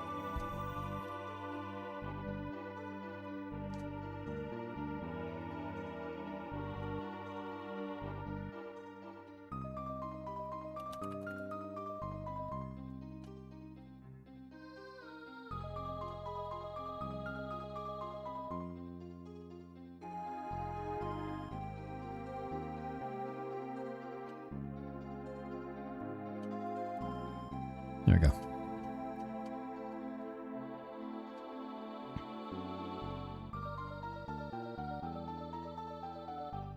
I think they're finding who to blame instead of fixing loopholes in their system. I think it's more than that. I think that we put too much emphasis on finding a cause that is easy to kill off, like attacking a video game, instead of working on the really difficult problem, which is mental health. When you have a person that's spiraling out enough where they go and take an action like that, they needed help before that happened, not to take away a video game. Doesn't change that. Which is why they keep going after video games time and again and never fixes the problem.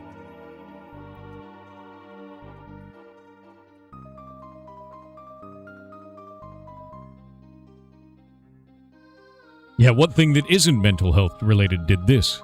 Let's go after that. Bread and circuses, my dude.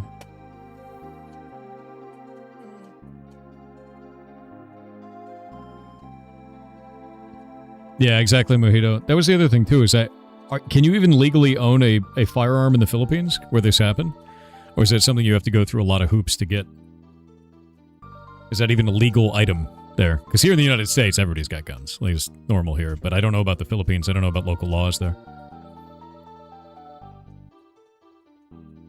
Yeah, you're missing the point. The video game caused this. Yeah, exactly. It's ridiculous to me. I think blaming games is a scapegoat. You can buy guns at Walmart in most places? Yeah, you can. Here in the United States, anyway.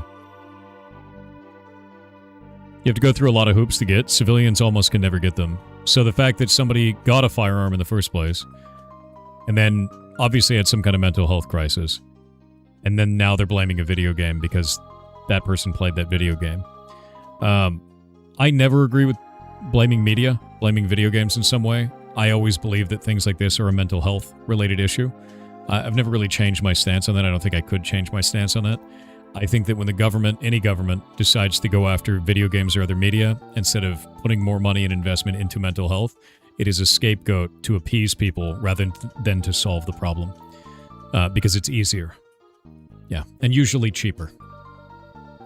Yeah, bans video game, we solved it. And it's shit. It's complete shit. Get a tank at Walmart? I mean, maybe in Texas?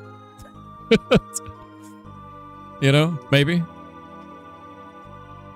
You gonna go touch grass? Do it. Touch the grass. Beast nest is dangerous. Better stay awake, okay? Beast nest? This hole leads to the beast nest. Through the nest, you'll reach the place of chains, which anchors the mountain of woe. Our hero, the guru of life, rejected the queen's plan, so he was banished to the mountain of woe. What are my stats at? What's my health at? Okay, we're fully healed. We're doing good. Tanks are Bucky's exclusive. It's really funny, actually. You know, wonder, should I go back in time and open all the chests?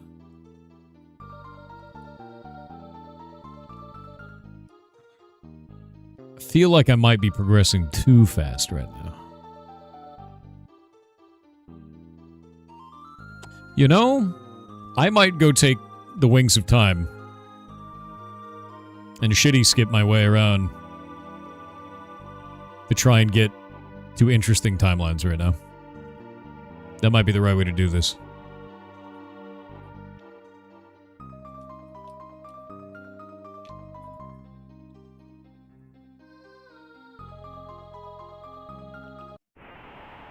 You can get a house on Amazon? I don't think you can. That sounds insane.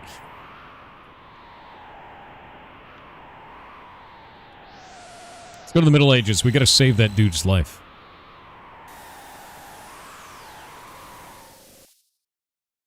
Oh, that's a weird spot to put that. Alright. There's the magic cave. What? What that?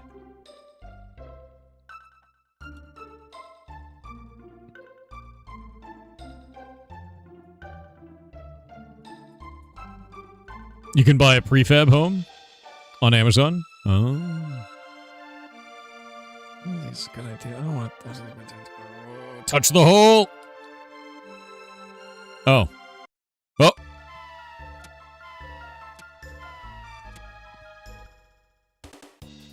What? Oh, God. Oh, no.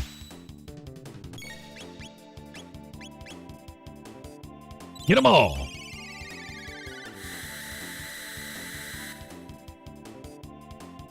Oh, that's not good. All right, we're good. We're good. We're doing good. Ow. Oh, oh, God. Hold up. We may have a problem. How many times have you completed this game? I don't know, dude. Last time I played this was when I was a kid. So, like, ages ago. You know.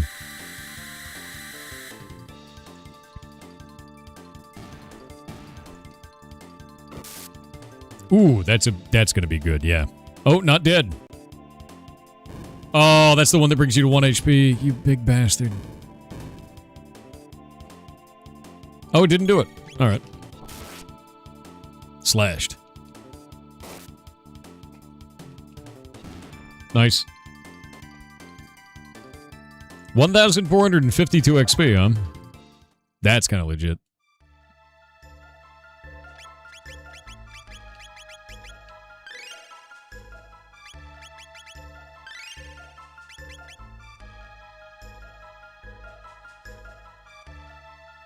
What the?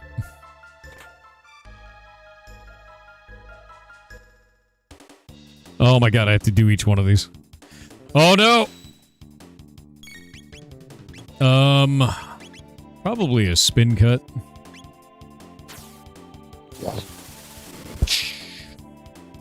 That's not very much damage. That's not very much damage at all. Oh! Clapped him. Stabbed him. Let's get an Uzi punch, dude. Hell yeah.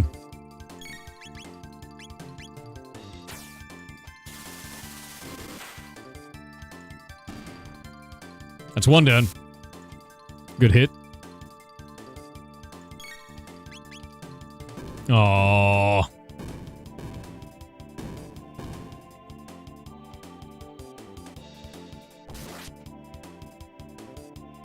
Are people's messages getting deleted? What are you talking about?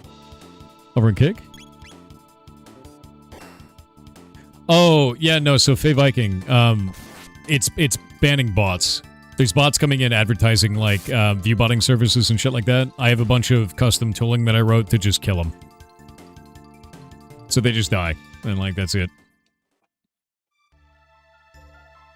Yeah, Heimdall eats them. Exactly.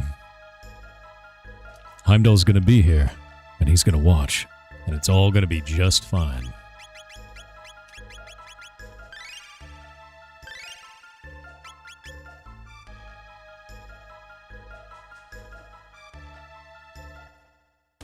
Dude, there's so many monsters in here, but there's also so much loot.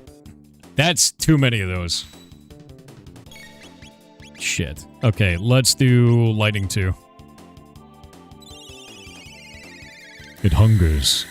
So much XP if I live.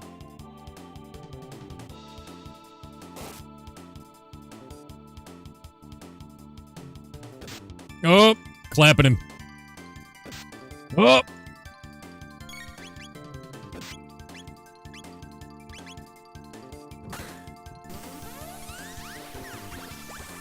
This means more for the survivors. Jesus.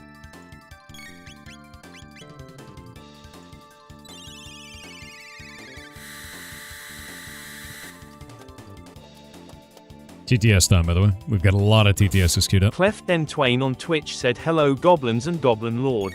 I Hello. am once again requesting your assistance. I have somehow traveled 7 years into the future. The food is bland and tasteless. There is no caffeine to be found anywhere and I am going through withdrawals. F. And what's worse, I really need to use the bathroom, but every time I go into one all I see are these 3 seashells." This guy doesn't know how to use the 3 seashells. Oh god, no, that kills you on these ones. Oh god. It's fine. Laser spin him. I'm sure nothing can go wrong.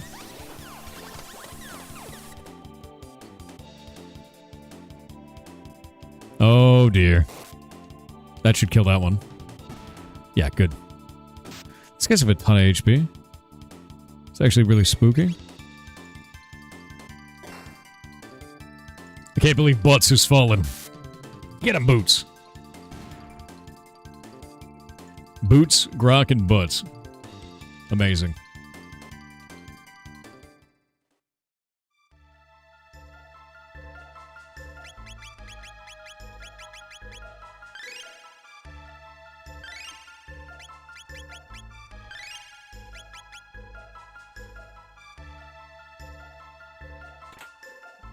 Got an elixir?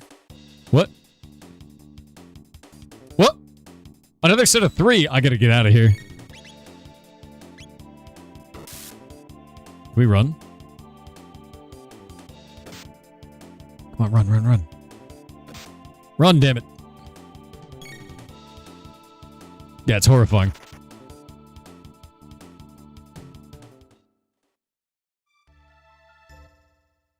What? At least that's better.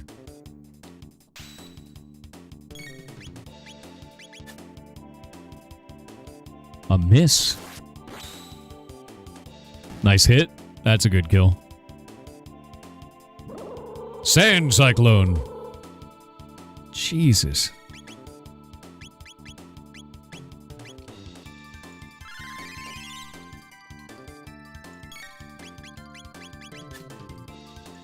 Wow, she's really not good at hitting those. Oh, you have to get a crit or nothing. Is that what's going on here?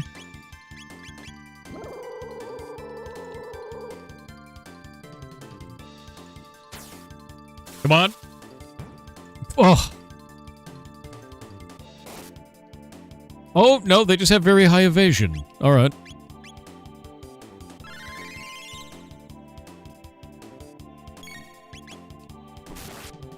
Nice. That'll kill. Yeah, Grok's got sand in places you didn't even know existed, my dude. Oh. There's another chest over there. Oh my, there's more chests. Okay, I gotta get the hell out of here. Nope, nope. We're running. We're running away. Nice. Good run. I can't go deeper. I'm not strong enough. I gotta get out of here and recoup. Aeon suit, wait. Wrong button.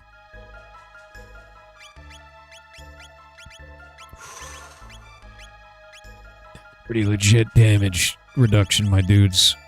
Yeah. Yeah.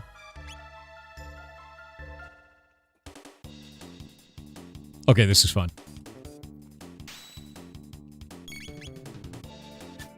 Okay, I need to go stock up on some stuff, and then we're gonna fight this. Because I think I could do this. I just need more XP. I need to be more prepared for this. I may actually sit at the door and do this. Now that I think about it. Yeah, because it's 1,000 XP each time. And 45 tech points, which is kind of nuts. I think that actually means that she has just gained... She gained the ability to use Charm now. Yeah. She's got Charm now, which means I need to take Berserker off of her and give her the Charm top. So her Charm power level goes up. Sick.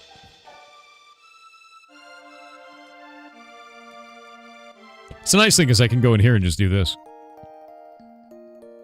You can use Shelter in the map deal, you can. But I can also go here for 20 gold and like... You know, be done with it. Chat hurts. Chat always hurts. Trucker Kane on Kick said, "Hey Thor, do you like reverse horror game? Link in 3, 2, 1.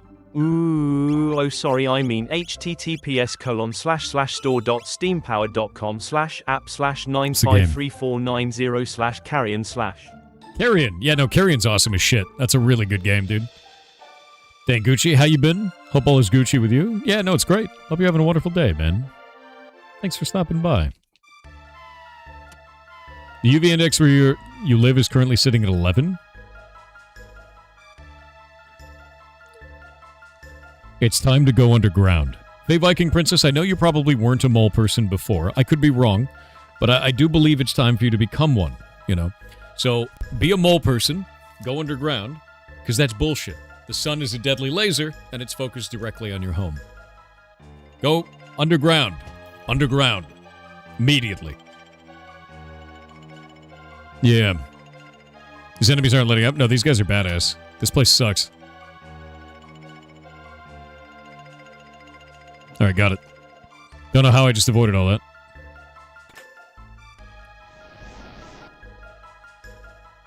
An unforeseen earthquake, perhaps.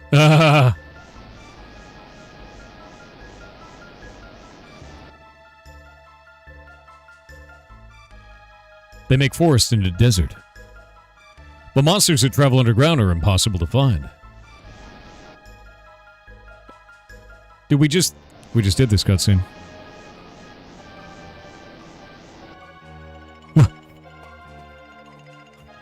I've had a bug. I've had a bug on a 30-year-old video game.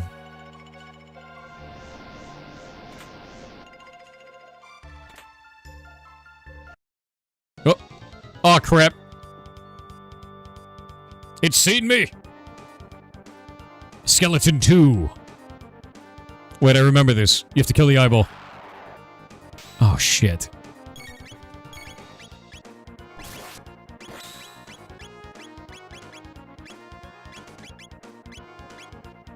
Steal from it. Kiss that thing. What did I take? A speed tab? Okay, that's actually legit.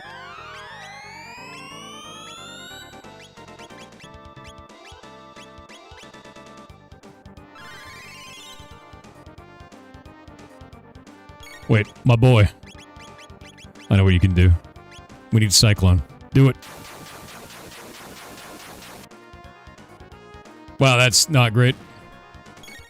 Defense power up when attacked. Wait. Can we steal from the legs? Leg theft. It was the thought that counted.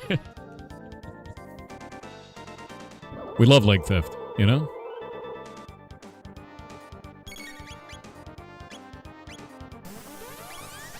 Well, that's not good.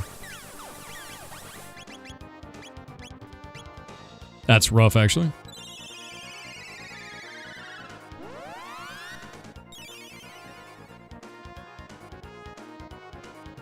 Get rid of the lightning.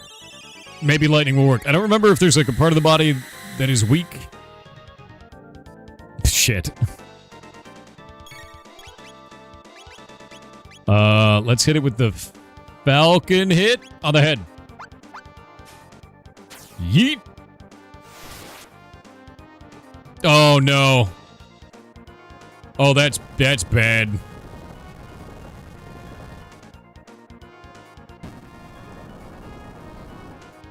Hey guys, I think I might die here.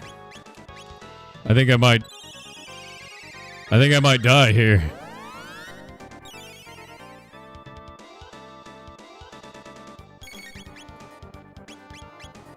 Okay, so lightning is not its weakness.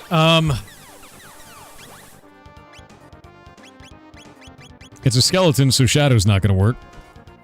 Physical's not gonna work.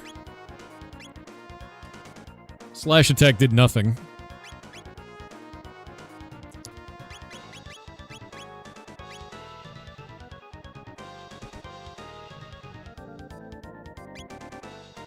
I can't bring it back to life.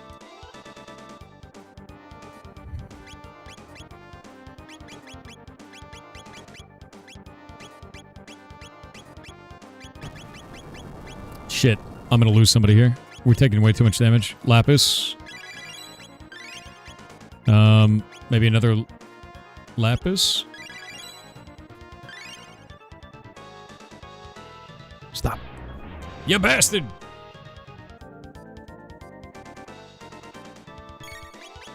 Okay, hold up. Can't heal beam it. Can't cure beam it. Can we laser spin it for shadow? I think it's probably going to heal when I do that. Nothing. So that doesn't work. None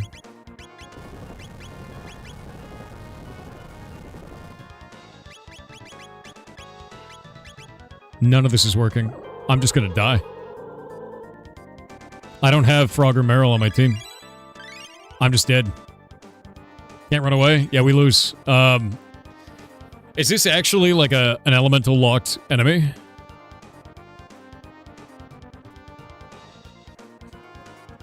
Because I can't kill it. It's an element locked enemy, so I'm just dead. F. Okay, I'm gonna restart then. Kinda, yeah? No, it's just yeah. Okay, I'm gonna restart. Because otherwise it's just a slow death. Yeah, if water weakens it, then we can't fight it without water. Which is fine. Yeah. What was the last save? Right there. Save's coming? I was dead. Like, it would have just taken me back here anyway.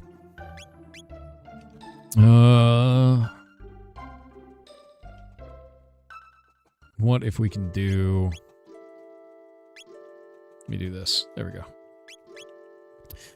So I guess we could take Grok and switch it out for Meryl. Because she'll have the heals and the frost damage. But I guess that's not going to work. We need to have the stealing. Love to steal, you know?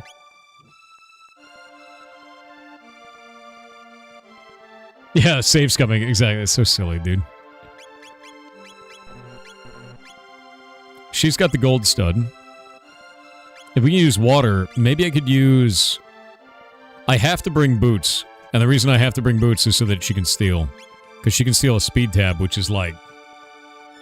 That's enormous, you know? Permanent 1 on somebody in the party is just nuts.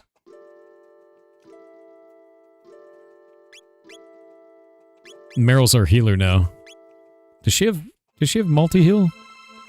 Let's see if she does.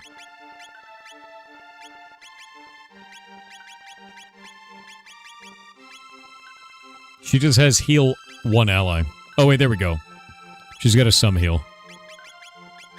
And ice. I kind of want to get ice too, so what I'm going to do is we're going to farm with her a little bit so she gets enough tech points. Yeah, Nadia.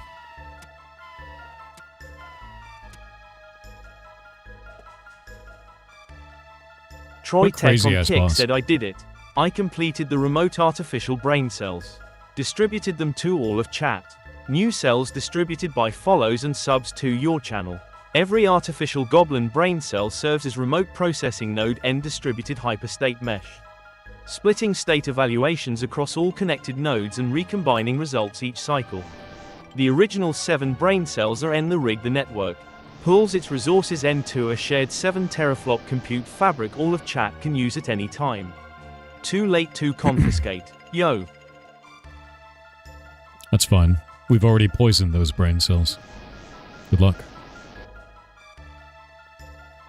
Good luck. Joker Pix on Twitch said of course you couldn't select your time. Dr. Sam Beckett never made it home. That's very sad.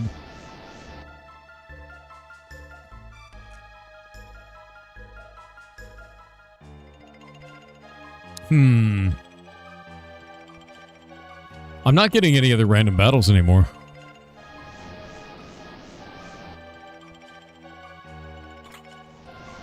Muscle ring. What is a muscle ring? Oh my god, there's too much crap. Vigor plus 6. I wonder if that's worth it on anybody right now.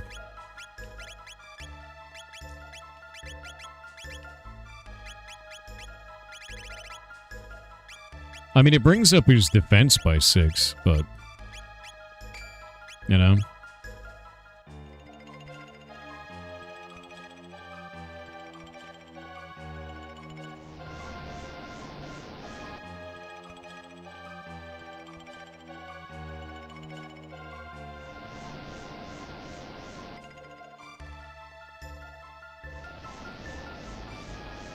God damn it.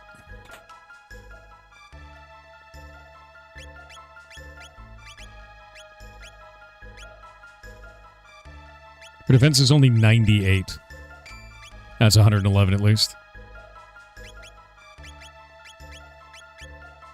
Does anyone else have a Lumen robe on?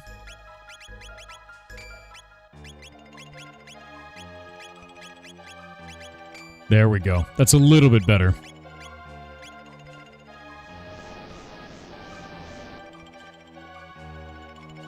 Gotta wait for it.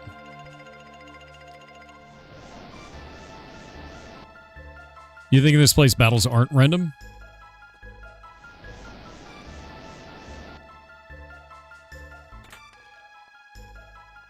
You might be right. There's a lot of XP. Alright, now I can go and save. I've got all the items. Hell of a fight, though. I wonder if there's anywhere I can go to level up a little bit on her.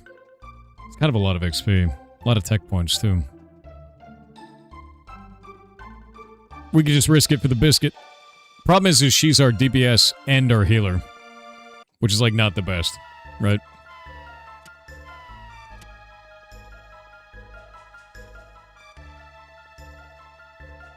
Parachute on Twitch said is a soy vanilla latte, a 3-bean coffee. Kinda, yeah.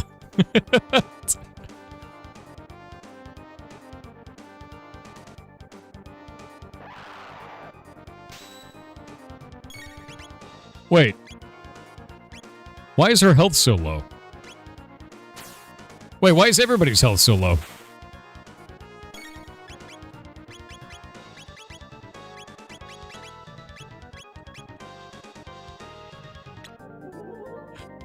Did I start off low HP for some reason?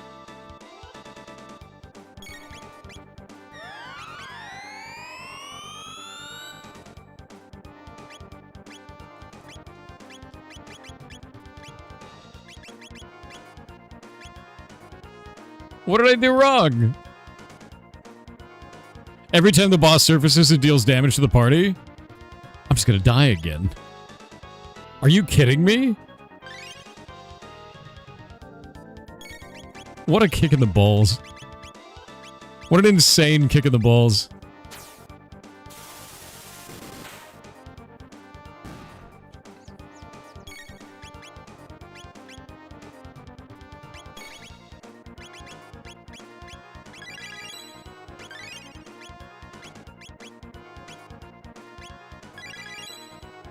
Lapis. Lapis will help me. He doesn't actually have an AoE heal. Come on, do it.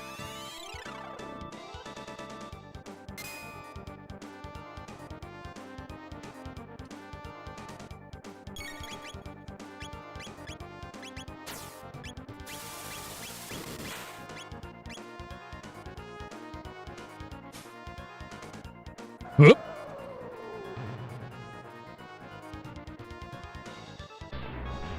Oh god, oh.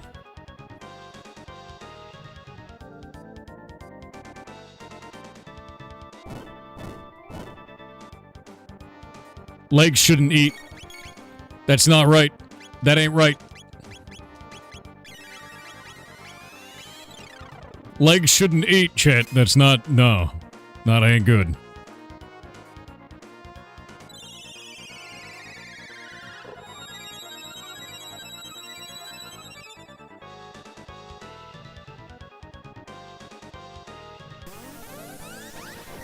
Dude, I'm getting my ass kicked. I don't think I'm ready for this boss. Like, legit, I don't think I am. I just don't have the damage.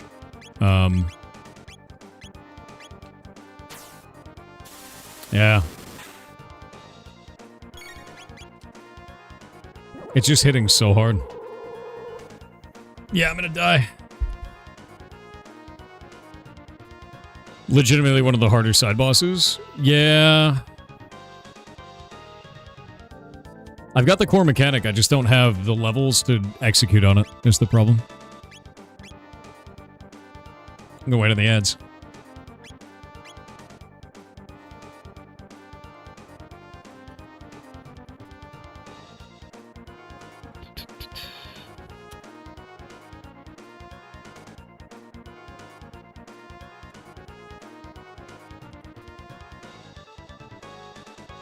Andy Finley 86 on Kick said, did you know you have hundreds of microscopic, 8-legged bugs living entirely off the oils in your hair follicles? Yes. They live on your face and in your eyelashes, breeding and eating while you sleep. Yeah, we've talked about that before. It's kind of horrifying. But that is the thing.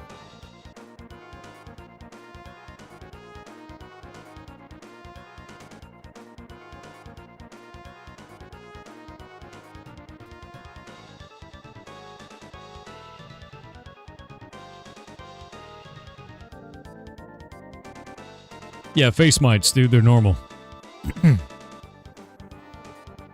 There is actually signs of them merging with us to become a new organelle. Yeah. Kind of gross, right? Hey, bugs, get a room? They did. The room is you. Just remember, chat, you're never alone.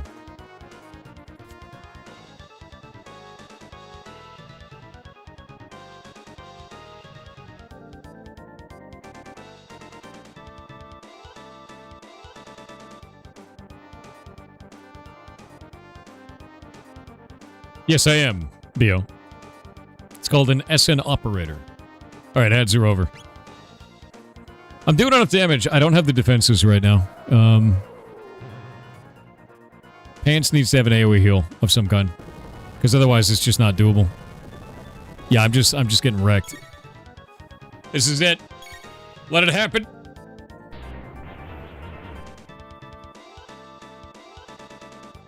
A mitochondria? Ooh. I love the endings in this, by the way. Sadness. Alright, things that I learned. 1. Boss mean. 2. Apparently boss deal damage every time it appears. It's obnoxious. 3. I gotta get a water type. I'm running. I don't remember, is there an enemy that actually spawns lots of speed tabs? Is there an enemy I can steal speed tabs from and make it infinite, or no?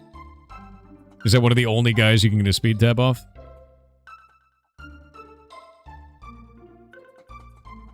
I actually don't remember. Because getting a speed tab is like... It's like very strong. Should have picked Totodile as a starter. Listen here, you little shit. I think the new you can yoink something from him in the special zone? In the, like, hunting zone, yeah? You know? If we had Grok and Pants...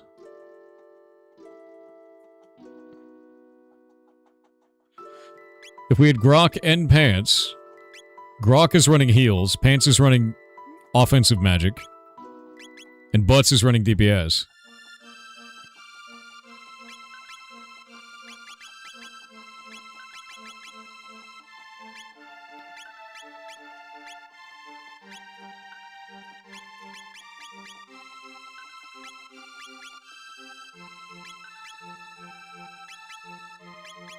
I think this might be doable.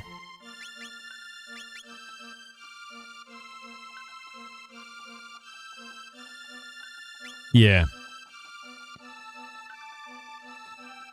Yeah. Risk it for the biscuit. I'm gonna give it one good college try.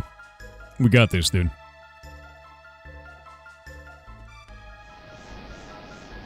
Steel Generation on Kick said, "Greetings, the artist formerly known as Seven Ferrets in a Trench Coat. What's up, Say dude? Frank just released True Facts, The Ferret and the Plague. I'm not sure why all the content creators I follow are suddenly doing ferret videos, but I'm here for it. I love Z Link Frank. incoming in 3, 2, 1. Oh shit, you did it late. https:// You son of a bitch. No, I love Z Frank, dude. He's awesome as hell.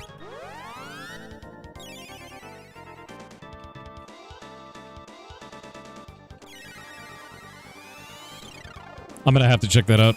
So many ferret videos suddenly. I'm really glad that everybody gives a shit about ferrets suddenly. You know? Like, as somebody who gives a lot of a shit about a ferret all the time. 483.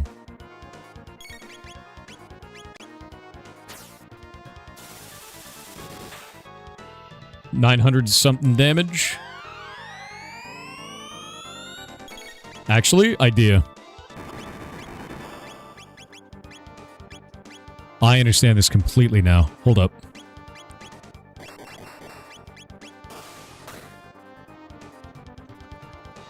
Just leave the core alive. It'll slowly die, but I get it. If we do this right, I only have to fight the damn legs.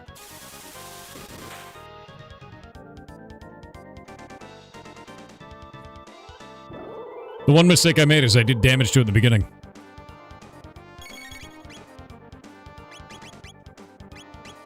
Tackle it.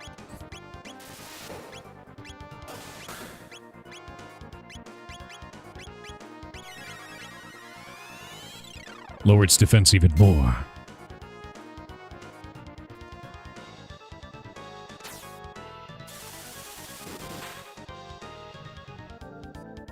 I wonder how much HP it actually has. Hope it's not a lot. Oh, it blew itself up. It's basically its enrage timer.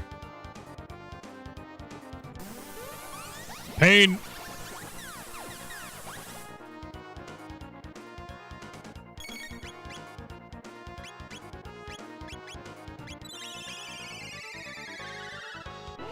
Believe in the me that believes in you.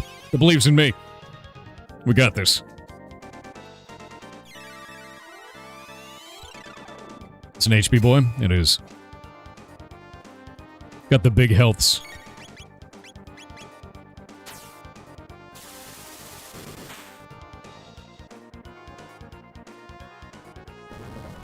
Rude.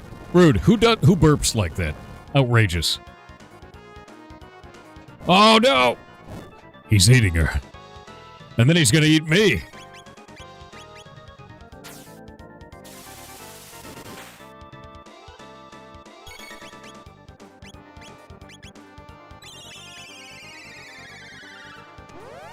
This boss is super cracked. Yeah, he is. It's actually horrifying. Yeah, oh my god. Exactly. Come on, don't. Don't do it. Whatever it is, don't. Rude. Rude piece of shit. Don't you hit my damage dealer. Just blow up the head. Blow up the head. Damn it, it's not dead. No. Pants survive. We need more healing. Oh, 2 people are gonna die at once. Okay, so they're dead. I need to try this again, and I need to do it without hitting the centerpiece, because I wasted 500 HP off the boss, off the middle piece by doing that. It has a shitload of health. I got this. Oh, I don't like the stanky leg he does there. That sucks. That sucks so bad, dude. Oh. Alright, we got this. I feel like I can do this. Now, anyway. Now that I understand.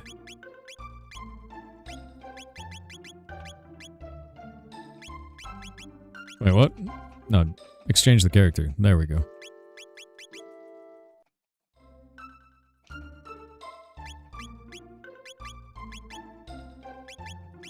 Alright, let's rock this. You're too mature for this? You'd probably get mad. It's a puzzle. We will solve it. And I understand it now. Each fight, we've learned something. Wait, am I not healed? That would have been stupid. Thank you. Don't worry about it.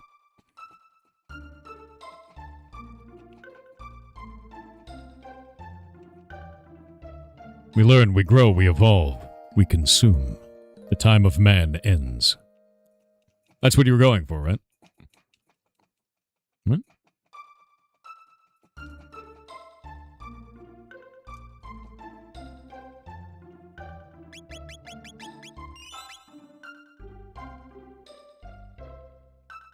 You busted your teeth on this guy at least 20 times. I learned a bunch throughout this fight.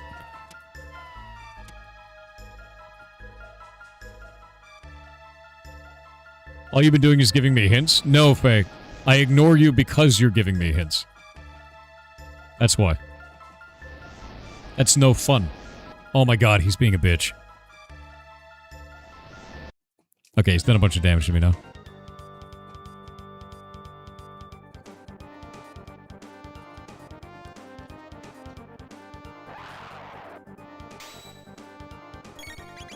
Okay, hold up. Don't need that. Ice.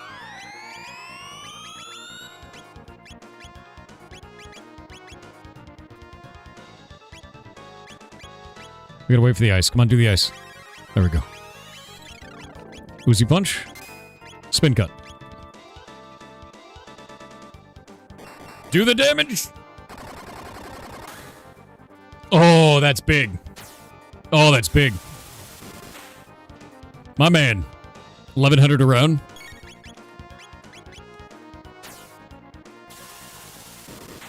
Combo tech is going to be just fine. It's absorbing energy from the core.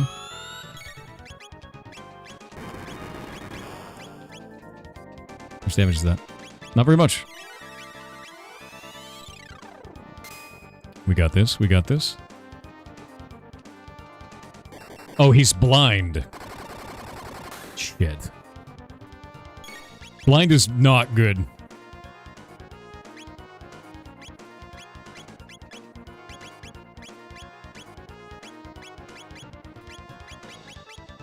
Can't cure it.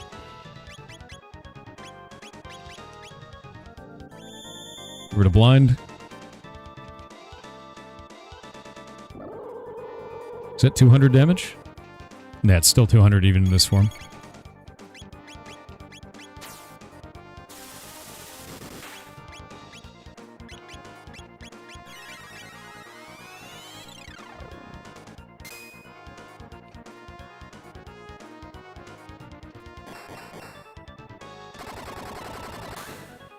Good damage.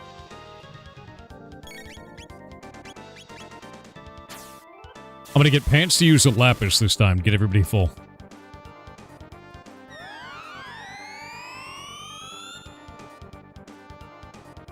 Ooh.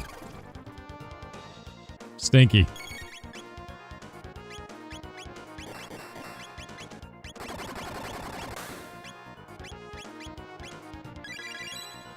There we go.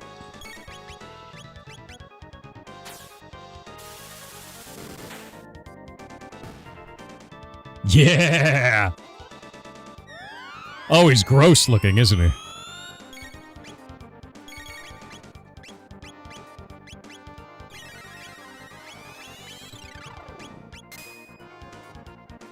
This is it?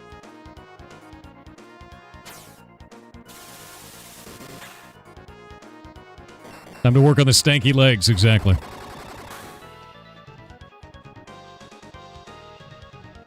I wonder what happens if you kill both, like, the legs and the head before the core dies, right?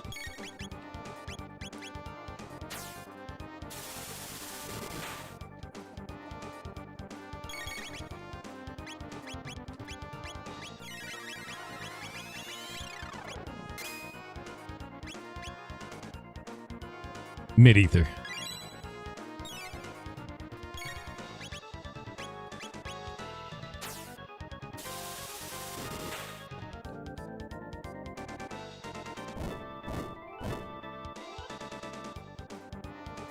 That's nasty. I see those fish. I see those fish over on Kick. I see them.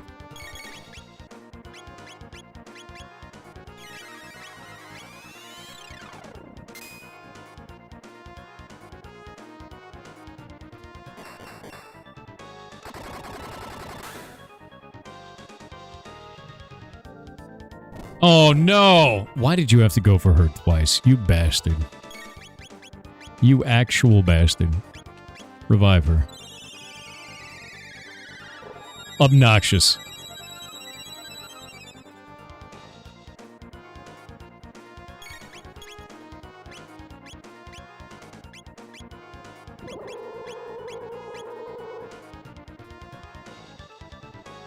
Yeah, heal everybody.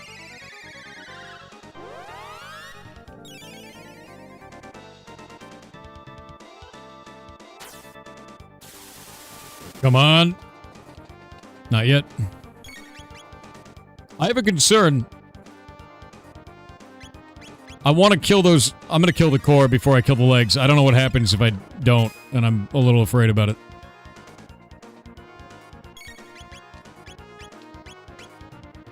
Killing it. Because it stopped absorbing it.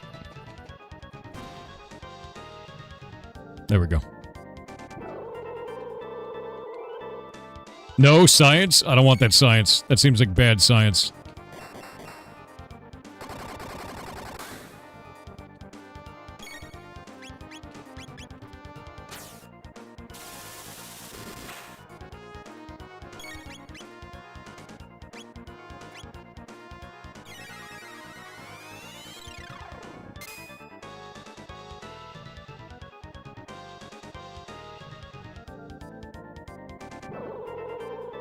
Damn, it really does not like her.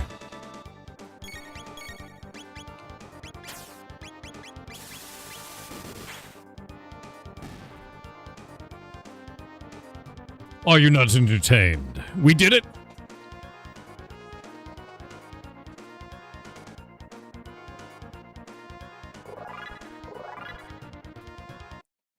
What a bastard, honestly. At least Fiona will be happy. Yeah, oh wait, that means her husband's dead. A memory cap? What the hell is that? Prevents lock? Grok needs that.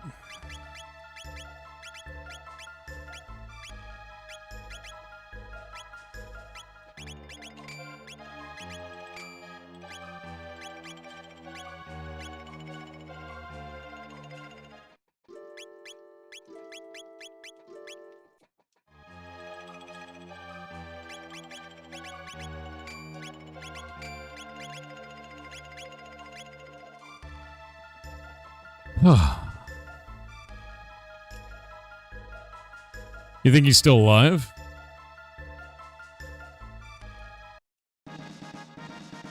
I saw the shiny. Power tab. Nice.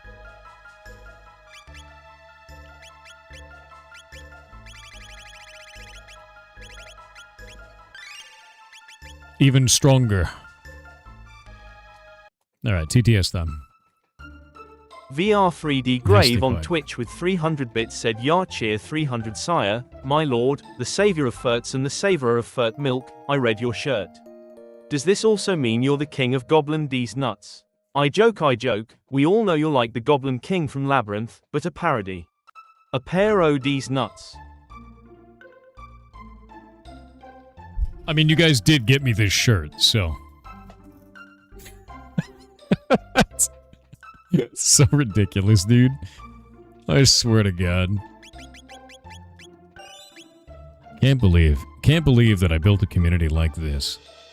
Of all the communities that could be built, it had to be this way. Oh wait, he's alive! You're not dead! My husband Marco is finally home. I'm so relieved. Don't worry, I'm home for good. Thank you for riding the beast. Unfortunately, it'll take centuries to revive the forest. Wish I could live long enough to see my wish come true. You come for me when the job is done. May I stay behind and help Fiona?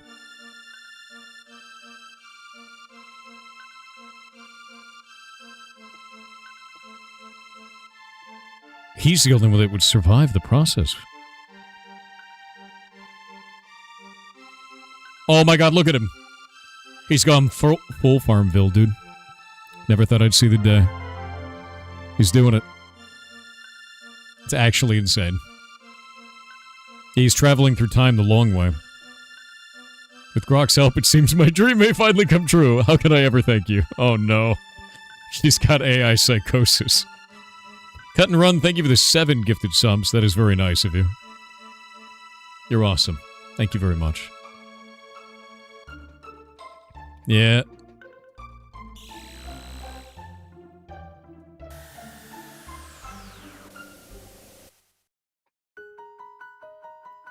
There we are.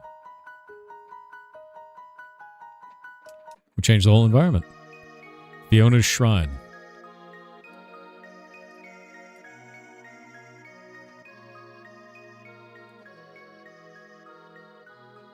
He's like covered in dirt.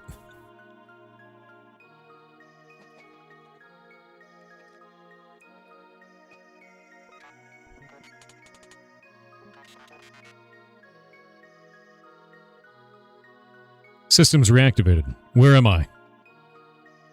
Ah, Butts, how nice to see you.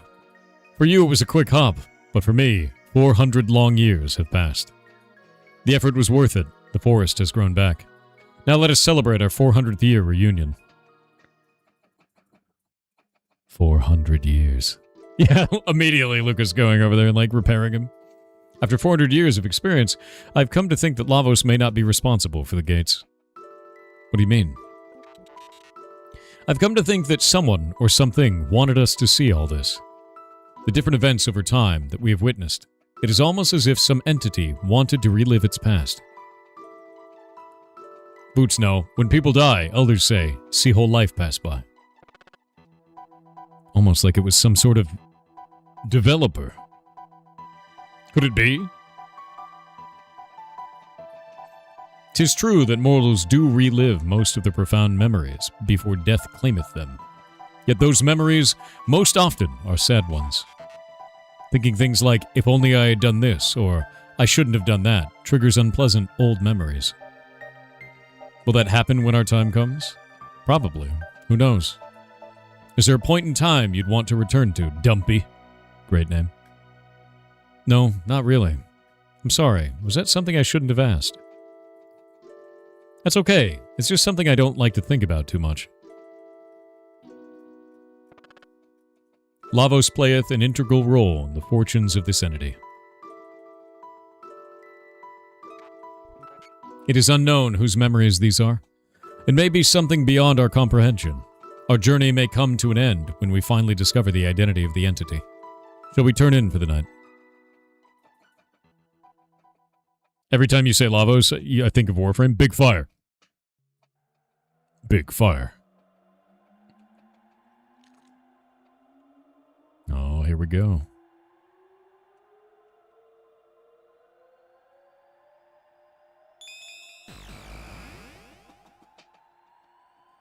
This is a great idea.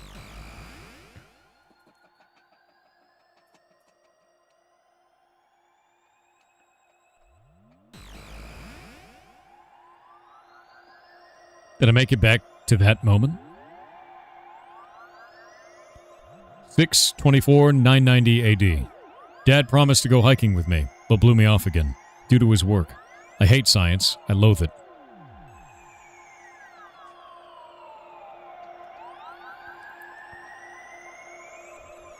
What is this thing? Tabin says to keep away from it, but it's so dusty, I'll just... Dear me, my skirt, I'm stuck. Dumpy, help me. I can't pull it out. Enter the password, stop this machine. But I don't know it.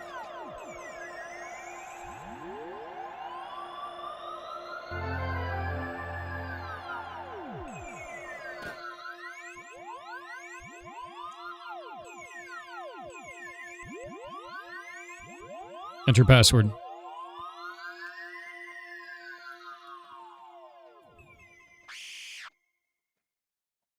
I didn't know the password.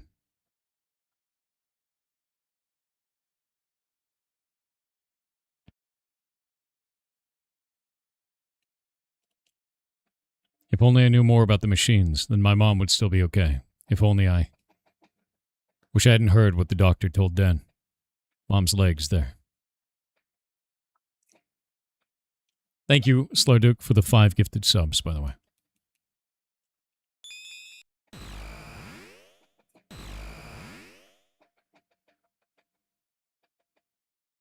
Yeah. I didn't know the password.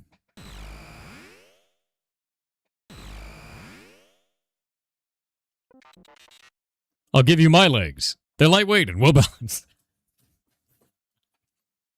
You can mount some treads on me instead. What a piece of shit. Don't be so sad, Dumpy. Thanks. You're such a good friend. A friend? Me? A robot? You called me your friend. This is for you. It's a piece of amber I created using the sap from a tree in my forest. It took 400 years and a lot of pressure to make. I hope you'll find it useful. The Green Dream.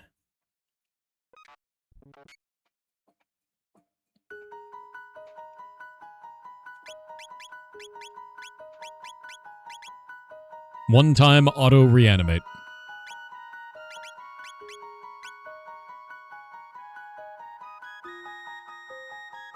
I don't know, is there actually a way to save the mom?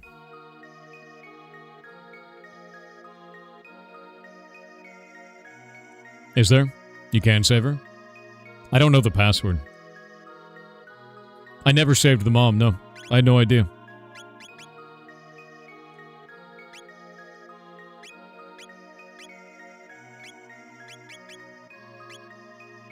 Prevents lock, stop and slow, protects status overall. Vigil hat. That's what we need. We need 1 million of those.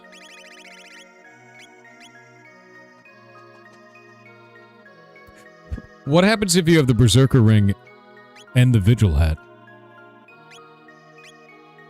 I don't actually know.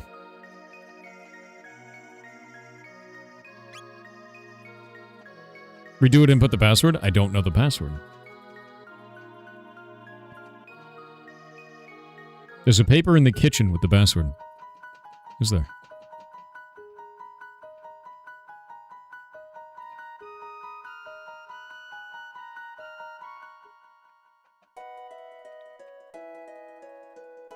Where's her house? Butts' house. Guess it's just one of the residences, huh?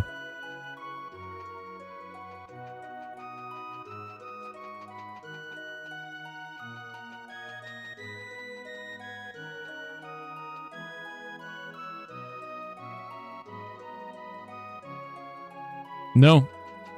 Their house is going to be somewhere else, yeah? Or is it this one? Might be this one. Yeah, there we go.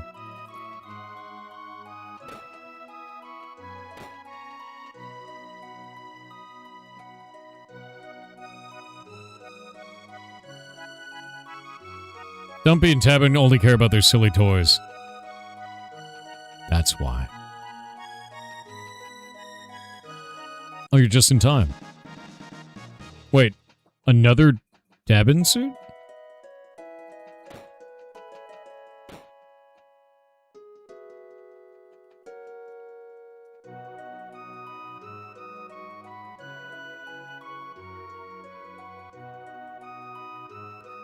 You're saying that it was in that timeline there.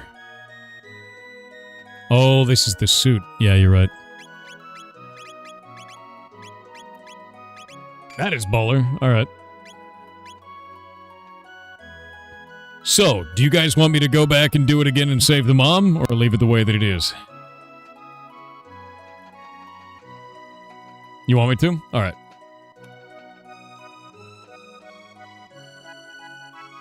Thankfully, I saved just before this, so we're going to do it again. Yep. Yeah, everybody's mad that this didn't happen. I've actually never saved the mom. When I was a kid, I didn't know that you could do that. And that was the last time that I played this. So I had no idea. I had no clue. Yeah, had no idea.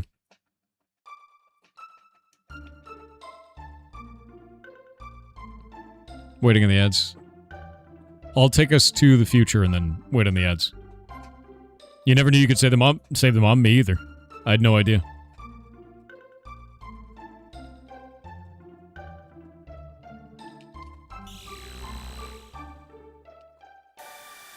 I'm going to skip through all the cutscene and everything during the ad break. Ashes of Stephen Sharif's loans on Twitch with 300 bits said yar dumpy running dash yar dumpy running dash yar dumpy running dash. You're a dumpy, dude. Luna6667 on Twitch said don't know if you've seen Idle Obelisk Minor. I have. It's a longer term mobile incremental with no ads, no FOMO, and is pretty F2P friendly, though slower of course. Its Discord community is active and the dev participates as part of the community, as well as updates. I've played it on my phone quite a lot, actually. So yeah, been there. Love that game, actually. It's quite good. Very active with the community, too. There's a lot of idle games that I play, and is one of them.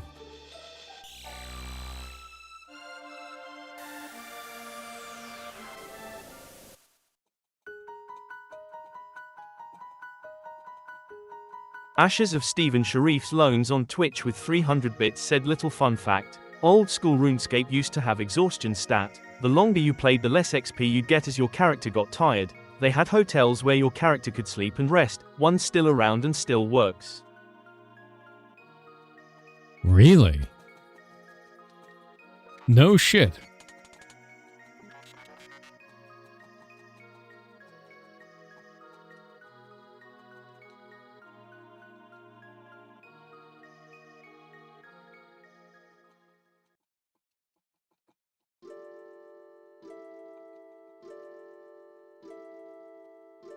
All right.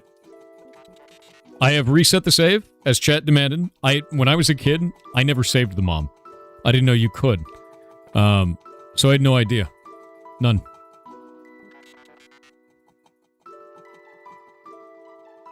Yeah, had no idea whatsoever. Didn't know that was even an option.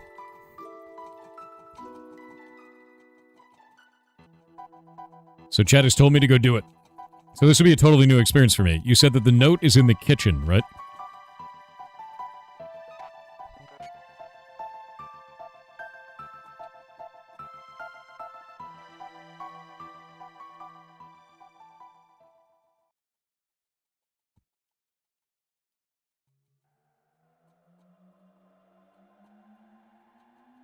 Yeah, here we go. Let's not screw this up.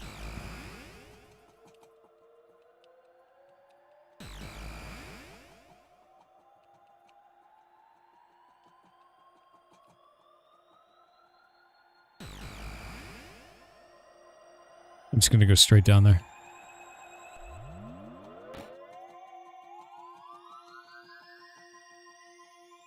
Name of my lovely wife, Laura.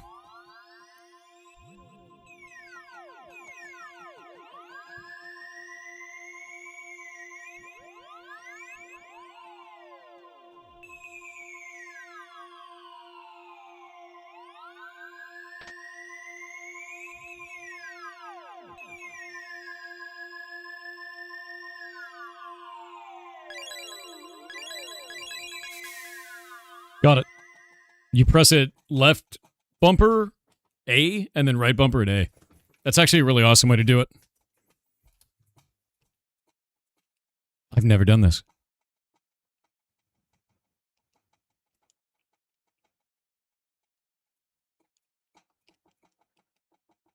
Dad promised to go hiking with me, but blew me off again due to his work. I hate science. I loathe it. I feel like I've learned something. I'll study machines now. There'll be no more accidents around here. Thank God. She changed her mind. I was really worried that I was going to make her into, like, not a robot. Like, not a robot person. Like, suddenly she would hate machines in the timeline.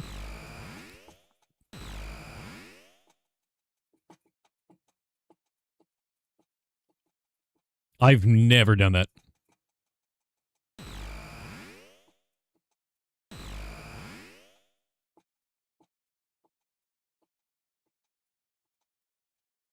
Yeah, the password's implemented in a really clever way. You've got a kind heart. You're always thinking of others. This is for you. It's a piece of amber I created using the sap from a tree in my forest. Green dream again.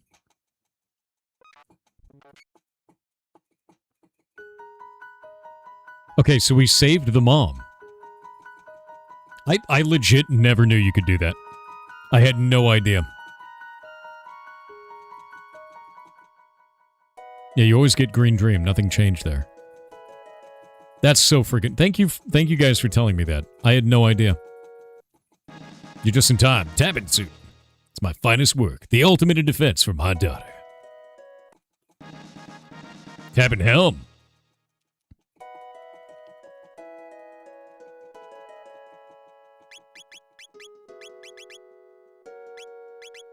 That's a sick item. Alright. Even more speed. Nice.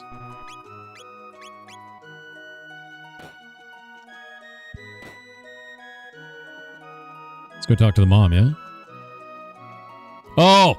Oh my god, she's walking. What a beautiful day. I'll finish the housework and take a walk.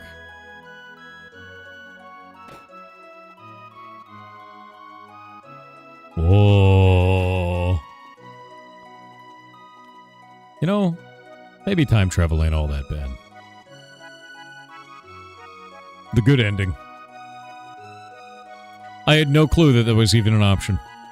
That's very cool. It's crazy to me because, like, I played this when I was young. I played it again on DS. And there are so many things hidden throughout this. It's just mind-boggling, you know? Yeah. I had no clue. So thank you for that. Totally new experience in a game that I loved from when I was a kid. No clue.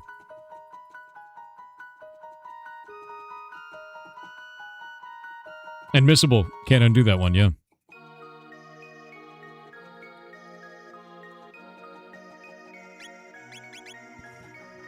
The Vigil hat is a big deal.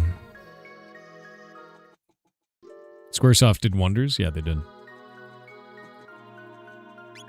Yeah, if I remember correctly, you can do something with the Green Dream. I don't remember what it was, though.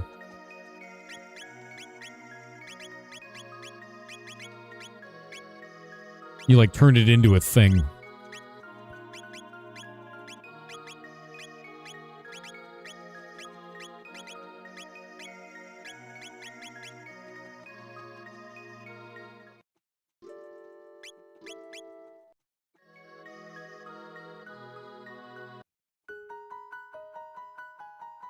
That's a different item, you think so? Heroes of Might and Magic is amazing. You miss 90s Squaresoft? Same. I super do too. I understand. They were my favorite company a long time ago. Favorite game company.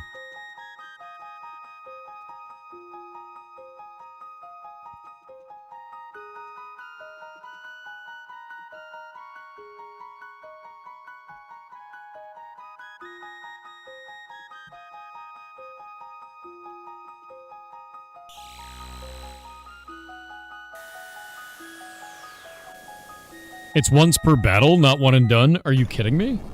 I thought it was one and done. At 124, data confirmed.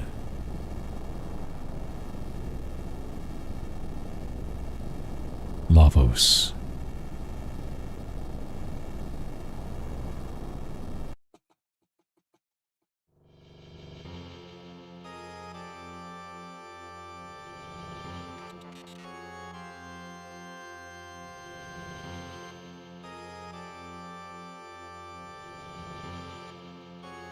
There it is.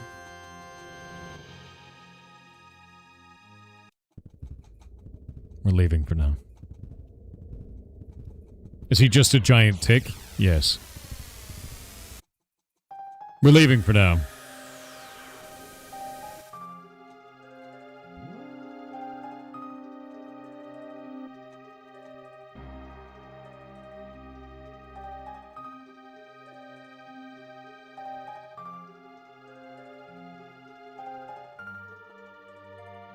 All right. We need to go to 12,000. No. Do I? Where do I need to go? There's a place. It's not the future. Yeah, it's 12,000. The Dark Ages. You think he's supposed to be a sea urchin? He's kind of sea urchin, yeah? he's like a tick or a sea urchin, you know? There's so many things you can do now. Yeah, actually, I could go back into the past. I've already done all the chests, I think, in the future. Did I do all the chests in the future? I don't know if I did. There's gonna be doorways and shit that I haven't opened here yet. Oh, Mockingbird, thank you for the Prime sub, dude. That's very nice of you.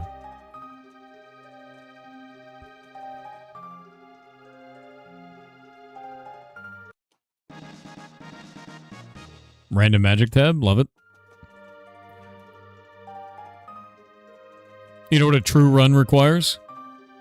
Getting Aelid and 99 magic. That's a true run right there.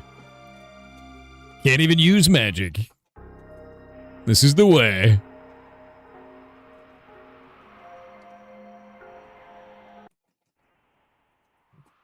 Yeah, we can't even go to Death Peak yet. I forgot about that. Max stats are 25 or 35, are they?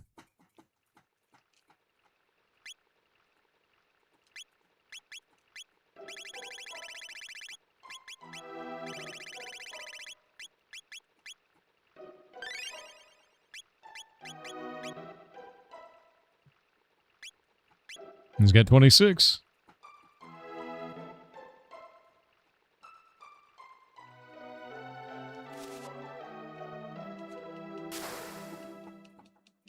Some of her abilities actually deal elementless magic damage? No shit. I had no idea. Charm him.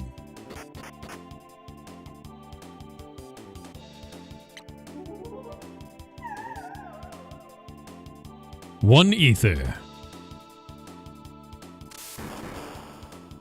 Wow, that's super rude.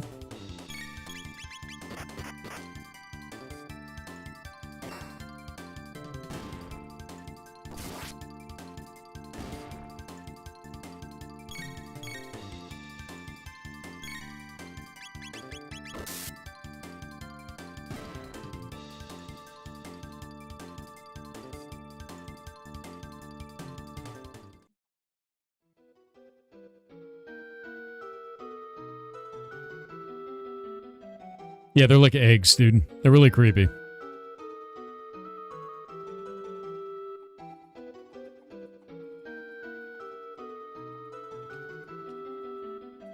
I think we need to go to this one. We can use the end of time and then the portal network would be the probably the better way to do this. Because the portal network will take me to the second area here. We'll go to that one.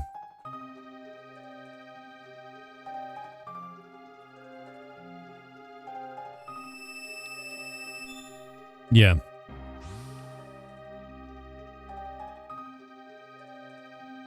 Ditto eggs. Ugh.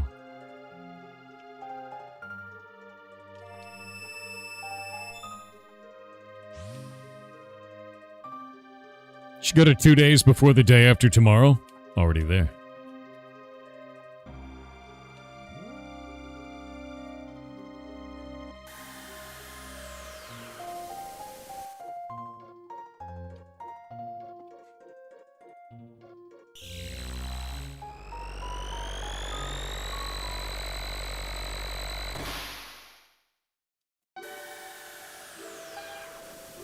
Solvotrode on Twitch said evening goblins. I got a question. No further clarifications. Do you think I should have tried talking to her? Okay, one further question. Isn't it weird that after decades you still think about distinct moments? Hope you're all well, fellow goblins. Please hydrate. You should have talked to her. Because now you're wondering. And you'll always wonder. I think in life, if you have an opportunity, you should always do the thing. That way you don't think about it later.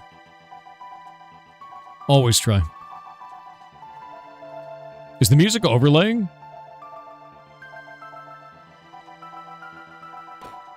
I think the music's playing weird.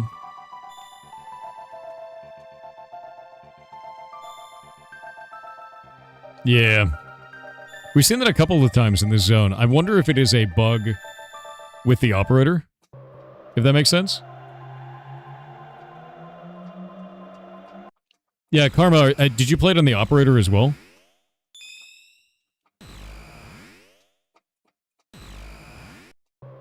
Like, I'm wondering if it's an operator issue.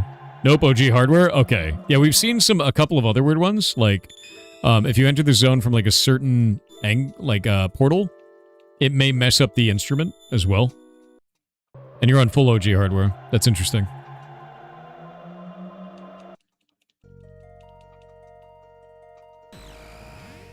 You played it on emulators. We're not talking about emulator. Can I open these now? And should I open this? I can't remember. If you open an item in the past, does it stop being openable in the future? And I'm pretty sure the answer to that is yes. So I should open them from the future and then backwards. So don't open this yet.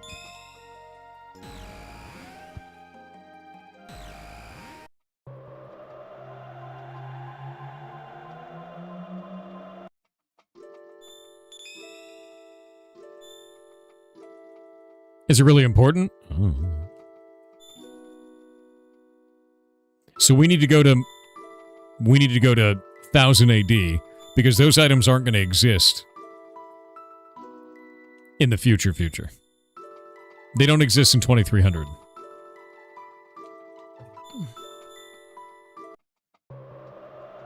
You still need to interact with it in the past, then open it in the future, then the past. Really? When you say the future, you mean 1000 AD, right?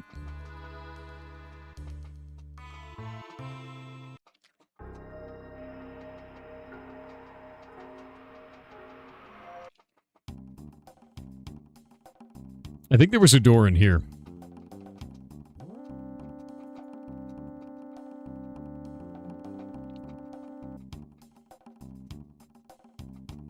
I'm going through all the super future stuff first, and then we'll go from there.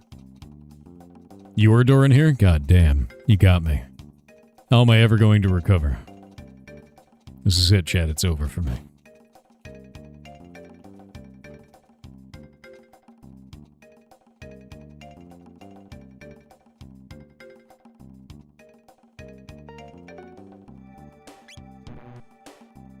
We already done all that.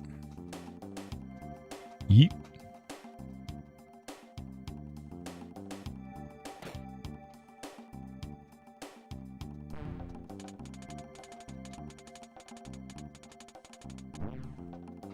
What? All right, man.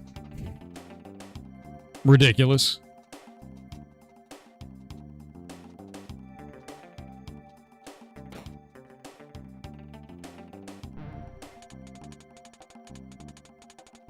Solvotrode on Twitch said I didn't say thank you. Sorry, thank you. Also, YouTube chat lost the game. Damn. Inter-chat wars have begun. You know not what you've done here. You've unlocked a new terror. My God. That's the end of it.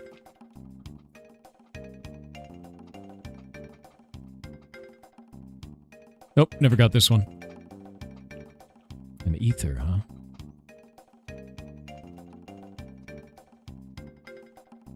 Rude. I don't know if you can actually get that one.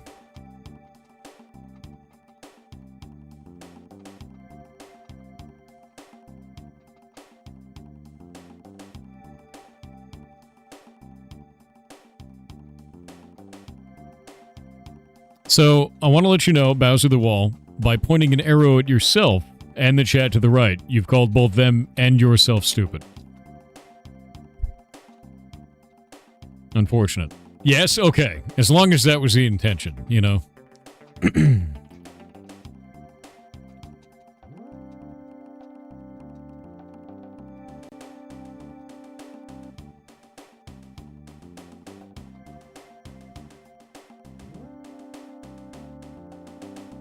Iraq ATK on Twitch said Thor. Chat, I must share with you a blurred meal. Add green chili salsa and soy sauce to chicken fried rice. I cannot explain, it must be done. Trust. Also, I did not win the award I was hoping for at my office. Yar Saj, but who did definitely deserved it. Yar Grass, so I'm a little happy too. To be honest with you, as long as you feel good about it, then good. You know, like, sorry you didn't win, but as long as you don't feel negatively about it, great. You know. I gotta do XABY on this.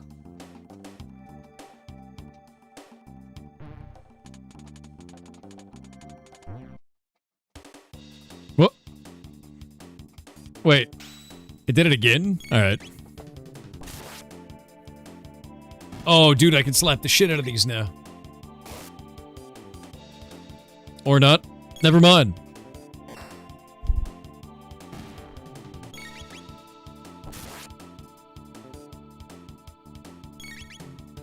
Why does she do so little damage to them?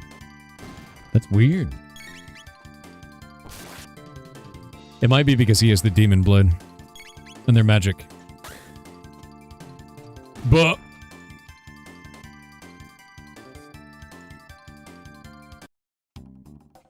Does that keep summoning? I guess not. It looks like that's a repeatable, though.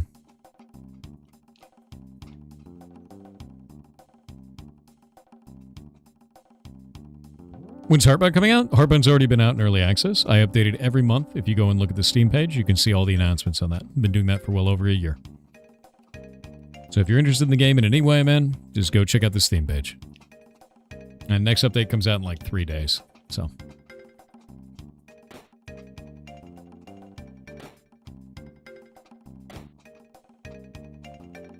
Slime and Alkaline are physical resistant? Yeah, they seem to be.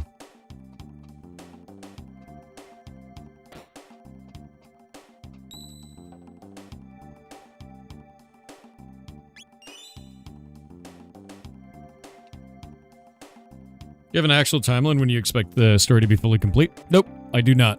I work on it every month, and I get new content out for it every month. My plan is to just keep doing that. Because if I gave you a date, it'd be bullshit, so I'm not going to. I'm just going to keep working on it until it's done. My hope is to finish it and go on to something else. I want to work on a different game. I found through this one that I don't like writing very large narrative adventures. I'd much rather do something mechanically oriented, stats-driven, something like that. Is more my speed.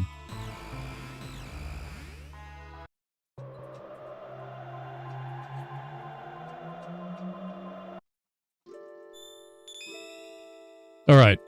I think I have everything done in the future.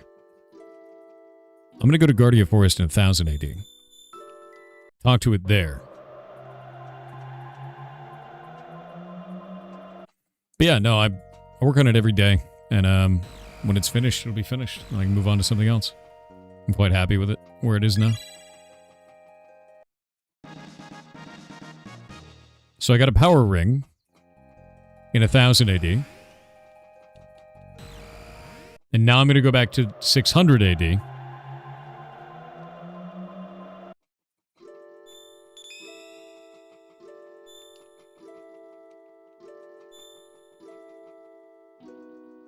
guess Truce Canyon. We'll go back up there. Kind of games are you developing? I work on a Minecraft server called Block Game that's an MMO.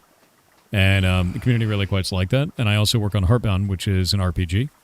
And it's a narrative-driven RPG, so a lot of writing. And the idea that I had was to make a choose-your-own-adventure RPG. Something that had just a shitload of routes. And I built a system for it. It works out really, really well, but it takes a long time to write the narrative. And I'm not very good at writing. And like, I used to work on it on stream, and then I found pretty quickly that I really don't like writing in front of people. It makes me feel nervous and awkward, and I turn red. Turn red and start sweating, you know? And so now I just work on it on my own off stream, and I enjoy my time working on it and release an update every month. And that's about it, you know? Let's go this way.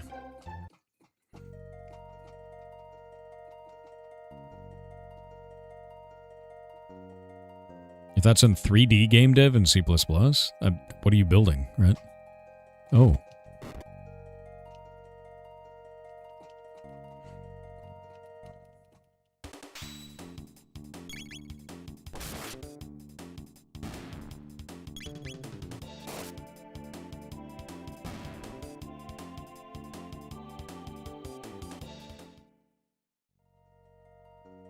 Fae Viking Princess on Kick said, Thor, what you want to do with the Melfix fight is not go for the core at all until the end. If you destroy the core, IHE will raise Defensure every time you hit him. What you want to do is use ice to lower his defenses, then go for the legs first, then once his legs are gone go for the upper half, and if the core gets too low HP you should actually heal it to make the fight easier. Look at you. Look at you spoiling the fight I already beat. How dare you? How dare you? Try to ruin my sense of discovery, you bastard. Did you get around to fixing the forestry stuff? That'll be right after stream, Massfather. Forestry stuff is in block game, so that'll get done.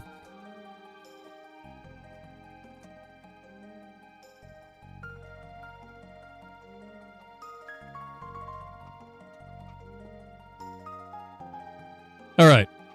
Is this the same box?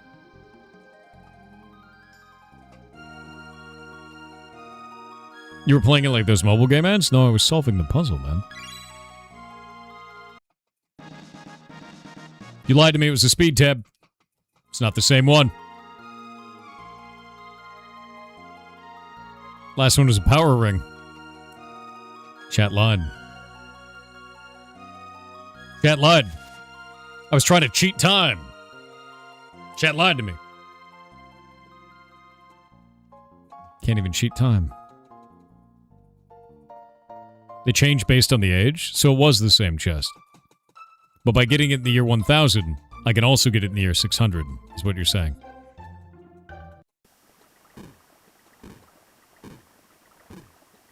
Interesting.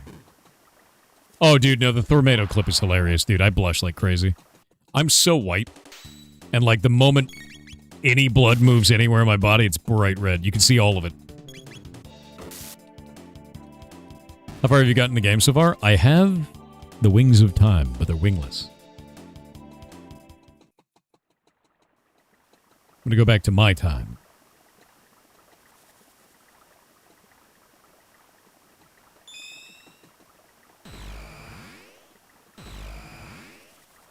Tried to get the Steam version of Chrono Trigger, but you had some wild bugs 10 minutes in. I tried to play Secret of Mana on the Steam version, and Secret of Mana is my favorite game of all time. Like, hands down. Favorite game of all time. And it was so abysmal on Steam. It was awful, dude. Like, I think that's one of the few times I've left a negative review. And I left a negative review for it, because it was horrifically bad. Like, as an example, Secret of Mana has a canon travel system, and when you travel across the world through canon travel, it launches your character up, and you see the whole world map, right? Like, really awesome world map. And it shows you how big the universe is, and like, oh my god, it was an oh wow moment on Super Nintendo. And then, on the Steam version, when you do canon travel, it fades to black and then fades back into the game. They cut the whole scene. It's just like, what? Like, that was iconic, dude. Are you kidding me? It was just like one of the things that they did, and there's a ton of that throughout the game. It's just a mess. An absolute mess.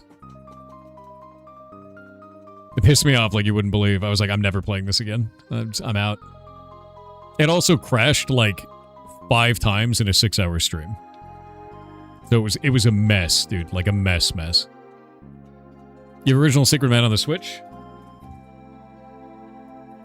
I got it right here. And it's on the list of games that we get to play soon.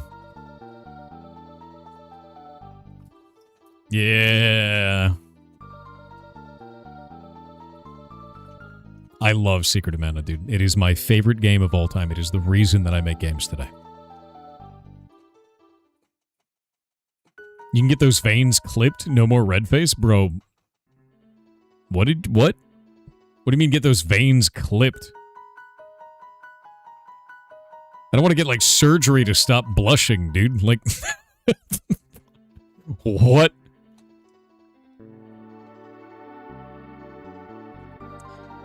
Isn't there a pyramid in the future?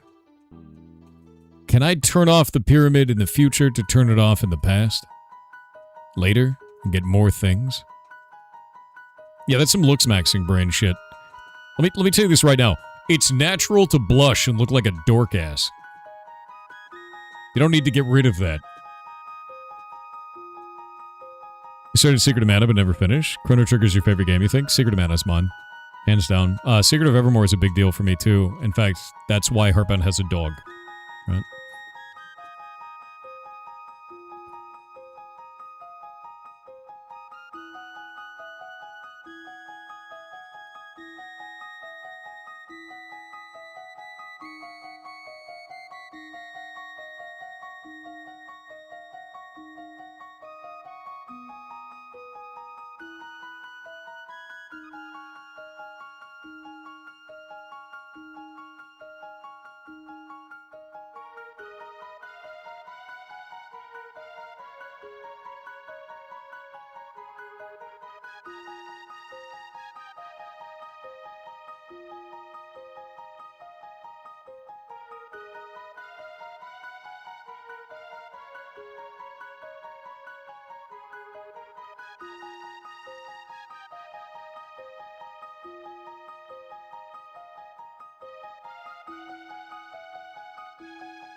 One moment.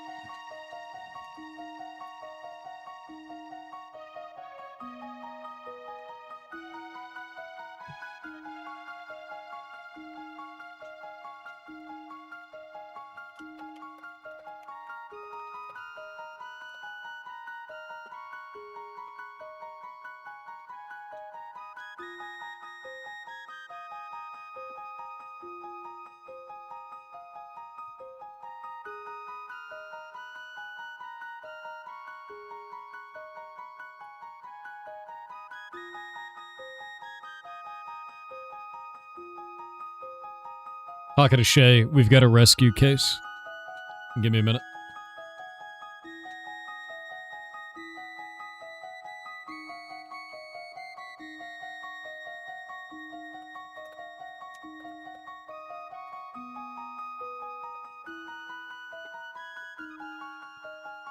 No, not time to leave early.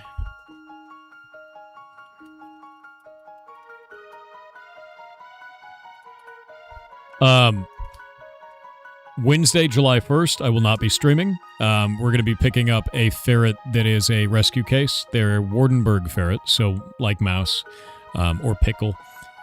Genetic anomaly causes widening of the forehead, a white stripe up the head, usually developmental problems, and inner ear malformation, so they're usually fully deaf. So we'll be picking him up. He's a very young one, too, like 10 months old. Problem is, he's 4 hours away, so I'm not going to stream that day, and instead I'm going to drive 4 hours, do the pickup, and then drive 4 hours home, which is going to be a lot of driving. Yeah. Worth it, though. Totally fine. I think that's the extent of what I can do when it's like a rescue case that's far away. I don't think I can do more than 8 hours in a day like that. But that means no streaming that day. There's no way. It wouldn't be safe, so. Hope they're healthy. They look to be good, but this is... Wardenberg's ferrets usually have a lot of weird problems, especially medical issues as they get older, behavioral issues that have to be worked out, where like I have to work with them in terms of behavior, Shay has to work with them in terms of medical, and it's just a lot. They're a lot of work comparatively. But I like the Wardenbergs the most because they're so sweet. Yeah. New buddy for Mouse? Maybe. Mouse has finally bonded with another ferret, by the way. Mouse finally bonded with another ferret. She's like 5 years old now, and she finally did. It's Miss Lady, who looks exactly like her, which makes it really difficult. Yeah. Finally happened. Yeah. It's such a big deal for her. Yeah, no, it's good. I think it's awesome you have a rescue for them. I respect that a lot. I'm able to run that rescue because of you. You guys watching the stream on Twitch and Kick and YouTube allows for us to make money to run the rescue. So as long as you guys are watching those channels, we can keep doing things like this. And I'm really excited for the rescue project to go forward. We've got a lot of work, you know. A lot of work to do, but should be good. In fact, I have to pay invoices today. It's my job today. It's to make sure that I go pay invoices to our contractor, because we got a lot of them piled up. It's the way to go. But no, this is good.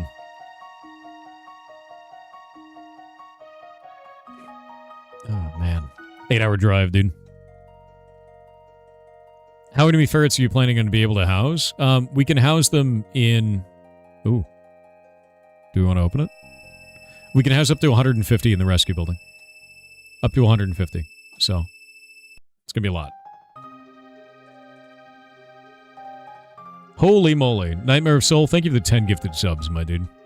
That is very nice of you.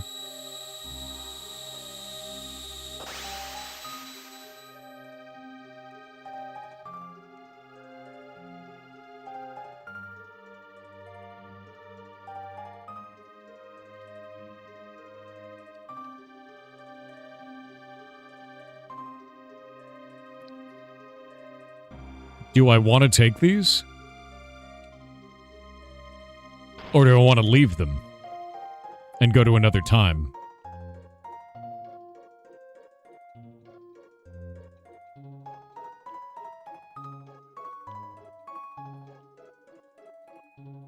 You think the gear is better than the weapon? Really? You strongly advise the sword.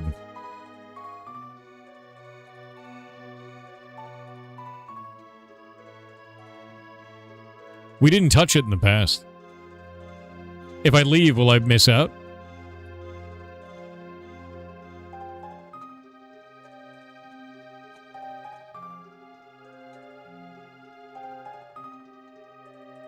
Pyramid is 1000 AD only. Can I not go here in 600?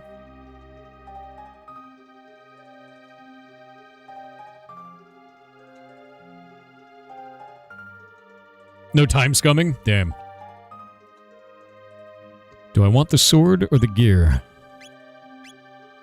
I feel like the sword. Is there a better sword in the game, or is this the sword? Surrounded by forest, it's blocked.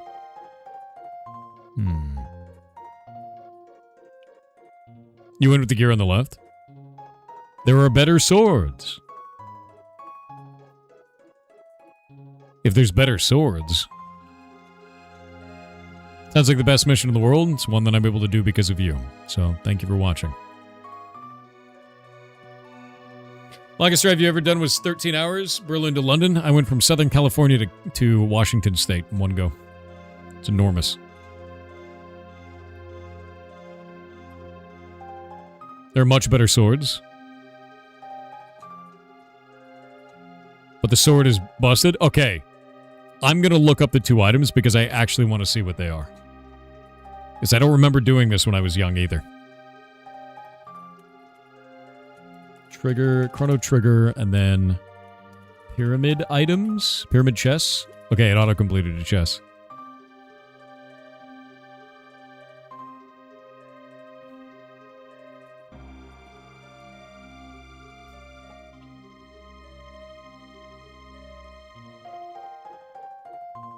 Is there an item in here?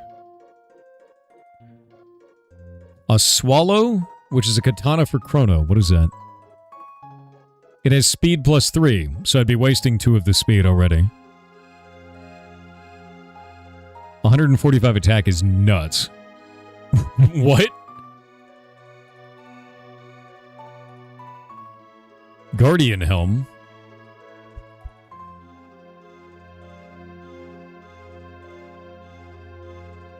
I'm taking the helm. There's no way around it. Yeah, chrono already is 15 speed. Yeah. I'm taking the helmet.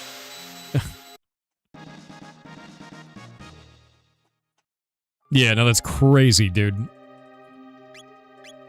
Oh, wait, this isn't the item it said it was going to be. Hey, it's called a Guardian Helm on this wiki. Still sick. It cuts physical damage taken by a third. Original hardware? Playing on the cart. It's running right now. Yeah, it must be a different translation. That makes sense.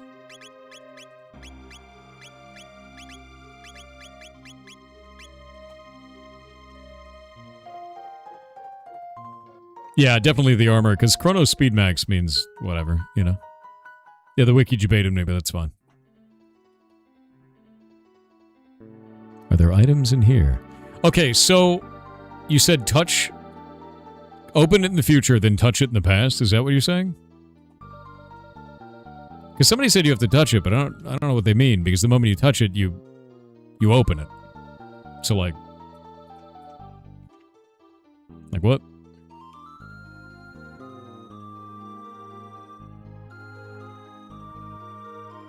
Touch it in the past first. Alright.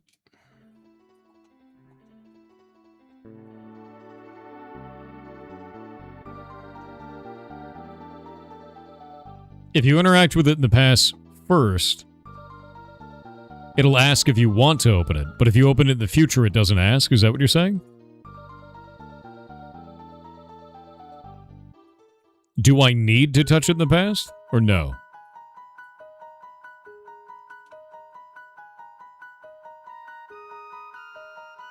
So I should go around and touch all of them in the past, is what you're saying.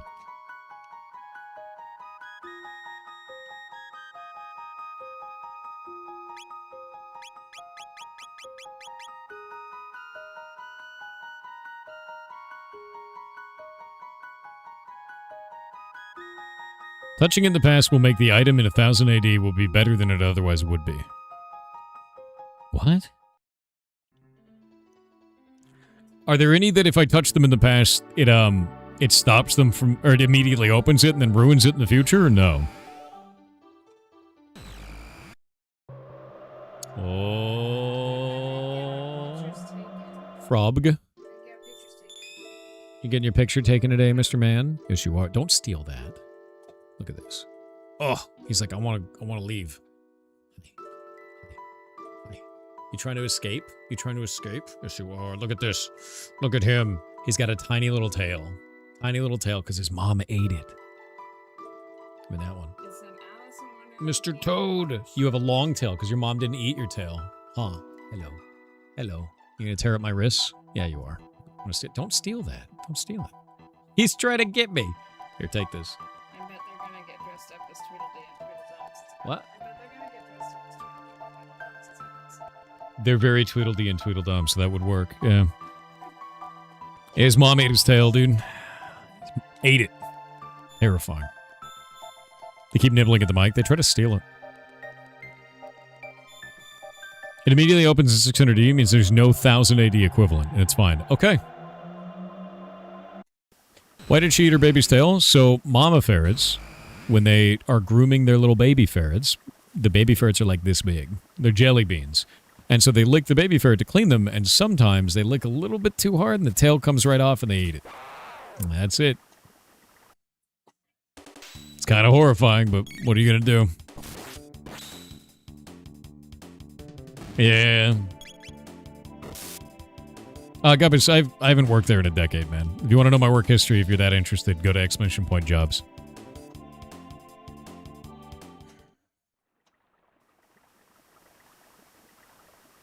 All right, I need to find the other boxes. Yeah, it's a whoops, exactly.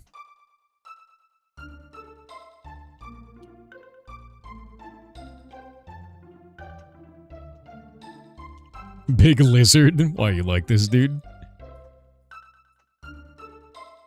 Yeah, when the mama ferret gets hunger that only tails can satisfy.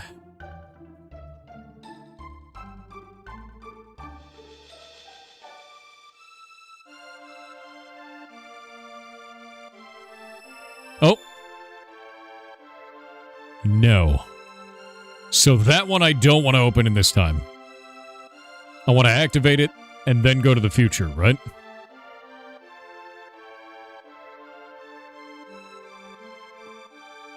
Okay.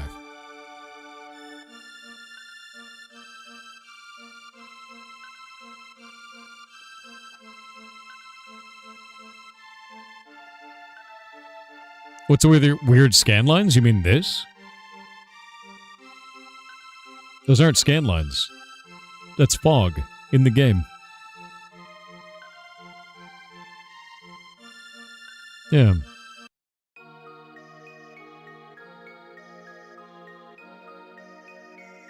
In our world, every storm is an end. Every night brings a new morning. What's important is to trust those you love and never give up. We must all keep hope alive. Is she not a Nagaet? Wait, what happened in here?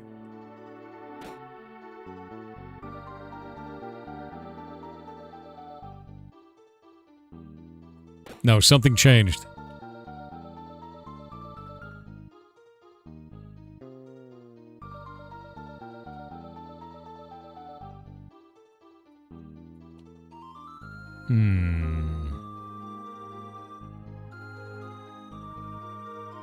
Yeah, Gabby, if you want to know anything about ferrets, just ask away, man. Like, running the rescue has been simultaneously the most horrifying, like, emotionally rough thing I've ever done in my life, and the most fulfilling out of anything I've ever done. Absolutely been worth it.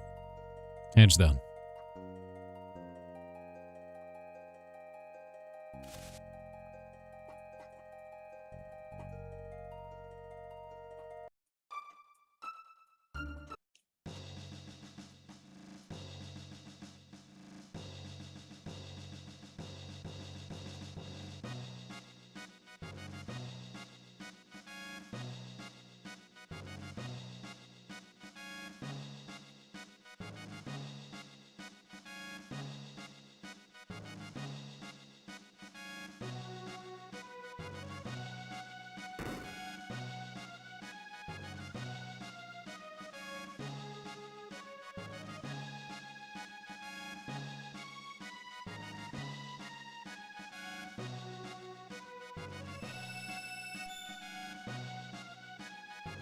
Okay, we will not interact with it again.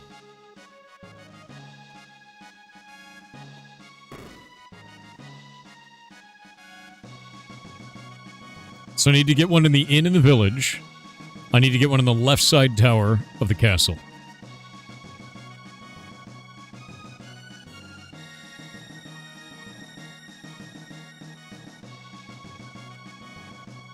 Is PvP damage reduction being at 20% as the base holder from PvP is still in work? No, it's important to keep in the game. That's a balancing thing, Zigag. Yeah. PvP will be a thing in the arena. I want to build out like battleground style stuff, and I think baseline 20% is correct for balancing the video game. I may even have to increase it depending. You'll see that a lot in other MMOs. It's not unique to what I'm doing. The only other way to fix that is to make it so that all of your guys' spells are nerfed in PvP, which would be weird, you know. Oh, Faramir, thank you very much, man.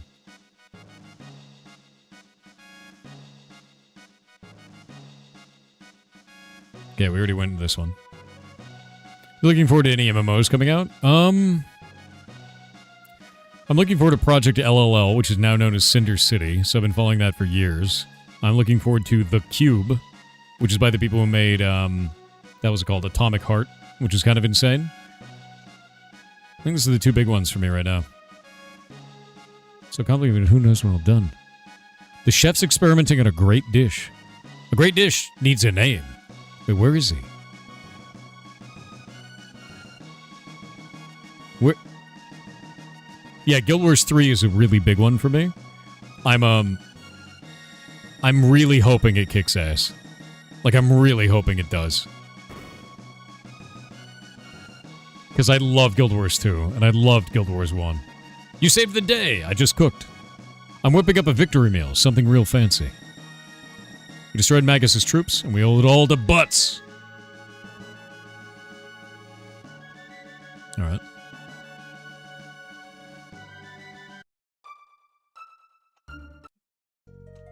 So now we gotta go back to the future. And then come back here and open up those two other chests. Yeah, no, Guild Wars 3 seems really good. I'm also very excited for the update to Monster Hunter Wilds. I have a maxed out character in Monster Hunter. I play Gunlance and Insect Glaive, and like I love the game like a lot. And Hunting Horn. Is it chest in Pora? Let me go check. Oh, weird. He's got that aura on him now. Yeah, I'm really excited for it. Let me head back.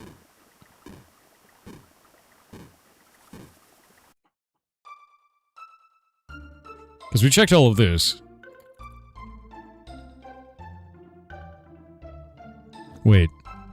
Does that mean Robo's gonna see Robo? Hey, let's cause a paradox. That's probably fun.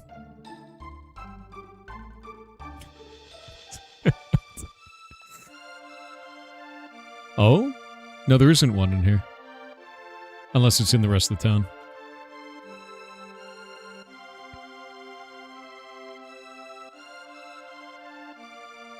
You fool! Yeah, exactly.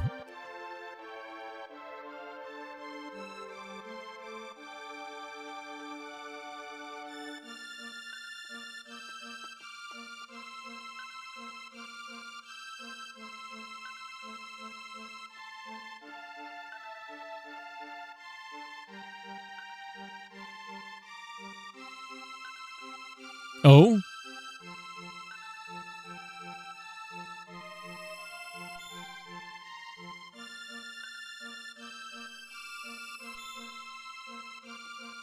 Okay, both of those are future needed ones.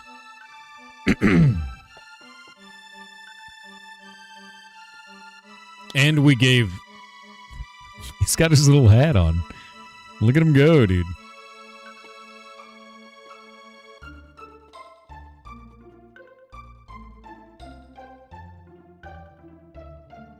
There's a chest in the cave leading to Magus' castle, but it doesn't level up. Let me go interact with it anyway, then.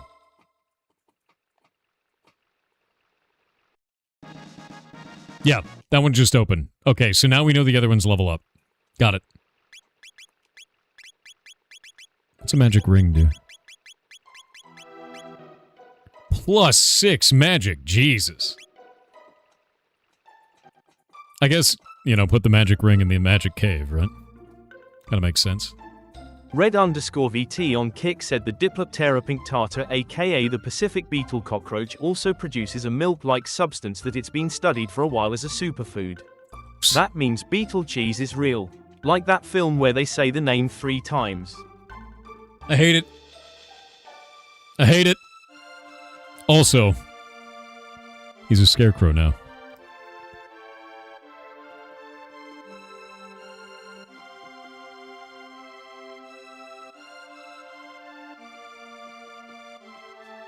I can't believe Robo traveled through time the long way.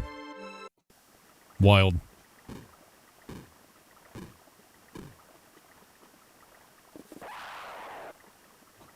Is beetle milk the real bilk? I don't want to think about this.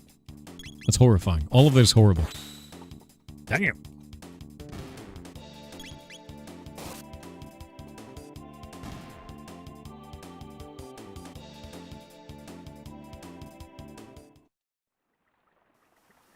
Did he travel through time the wide way? He did. He also probably parallel parks in the shower. So, there's that.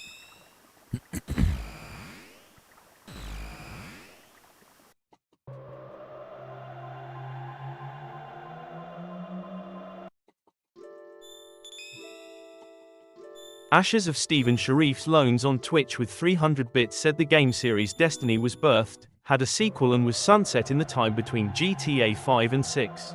Yep. Yep. Feels bad. Wrong one. We're going back into this. Back into your cupboard.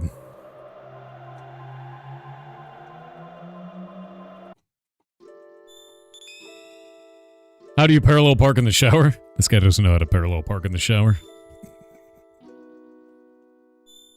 It's unfortunate, dude. I'm so sorry.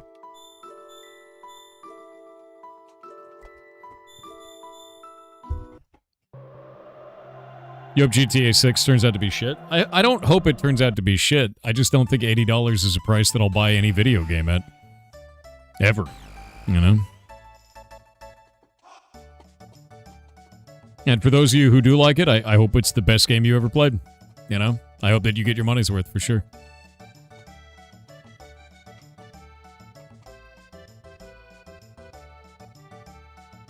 Love this song.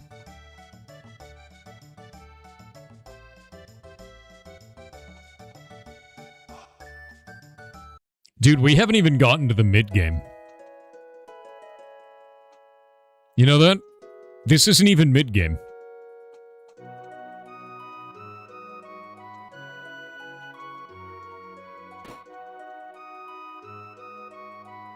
This is one of the ones I did, right? Right?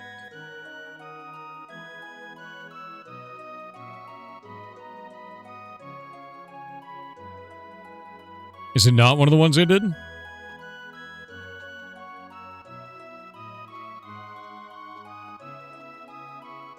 Shit. I'm gonna leave it alone.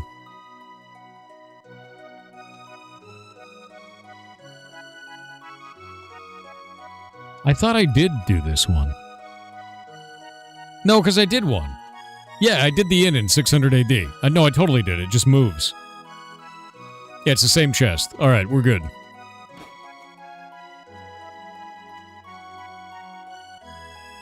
Yeah. Blue vest. Powers up. Found blue mail. I see. I see. Absorbs water. Holy shit. Straight up absorbs water is insane. That's really good. Because blue vest would have been just reduce water damage by 50%, right?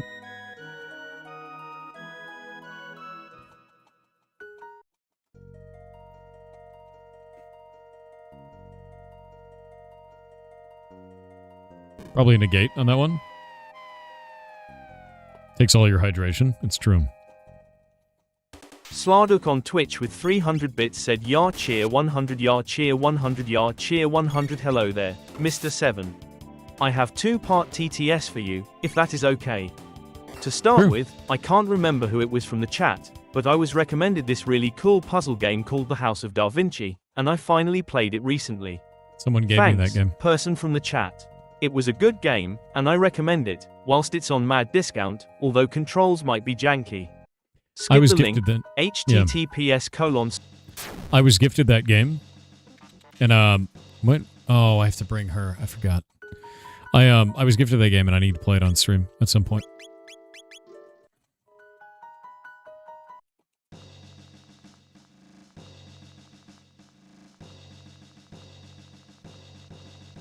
I understand your pain, but the king really only cares about his realm. Even when your mother, Queen Eliza, passed away, he worked all day.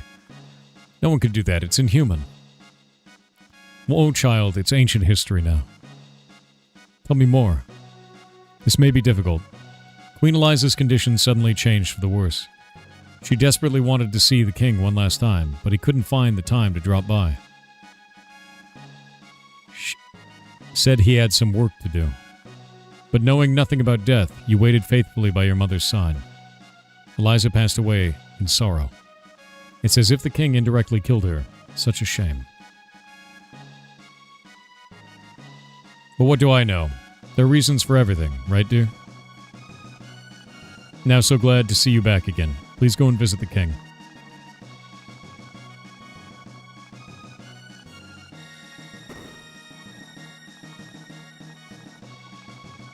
I don't know about that one, Chief.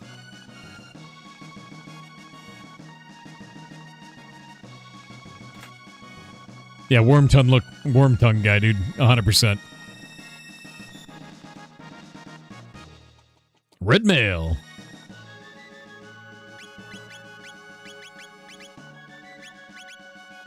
Absorb fire.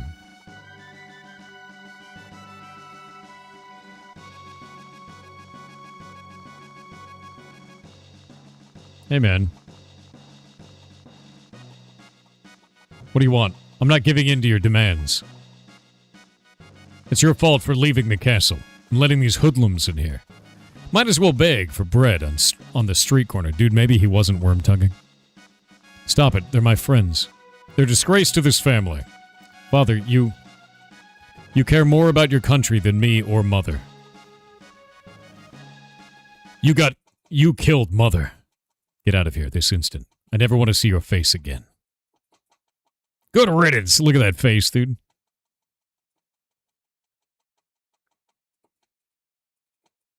We're no longer family. Do as you wish. Whoa. I never saw this scene when I was a kid. Oh, woe is me. I never saw this scene.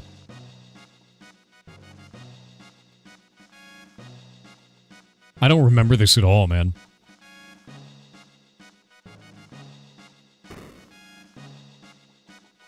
Oh, ads.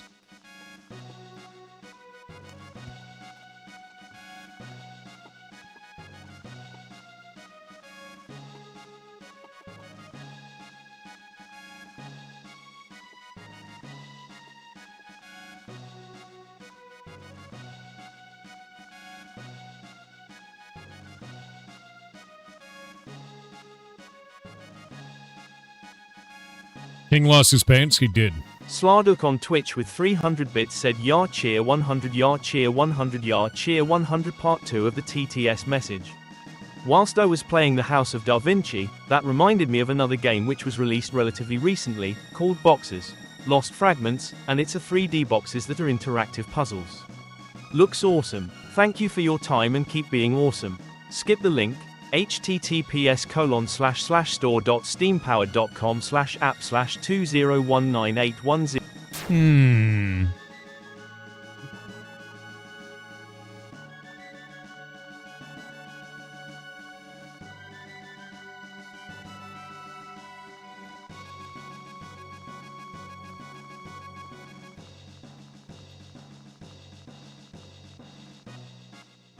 Hmm.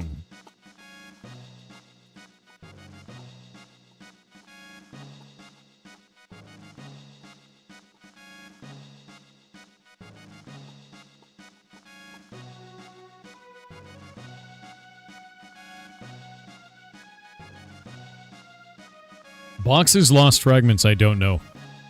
I know about House of Da Vinci, but I don't know about the other Akare one. Necros on Twitch said, as they mention, we humans relive our lives on deathbed. What if, and hear me out, what if we are currently on our death reliving our moments as we speak, and deja vu is our mind correcting the lies our brain makes up for us as it is imperfect? Yar grass. What if you're a Boltzmann brain?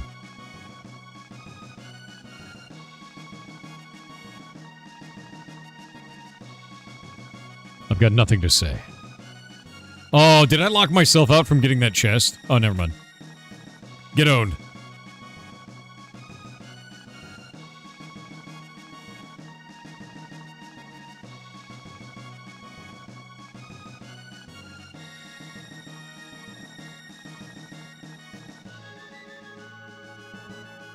You think Boxes is a really decent game? I'm gonna have to check them out. I really love puzzle games, and you guys link me some really good ones.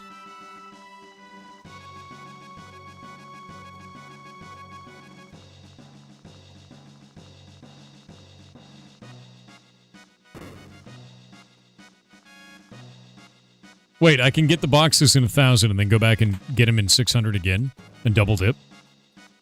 That's a thing? No shit.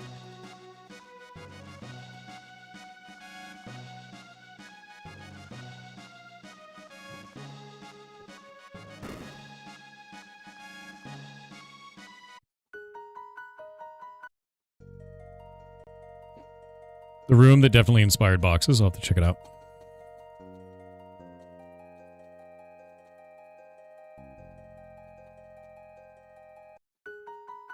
By the way, the next game that I work on is going to heavily rely on combat systems.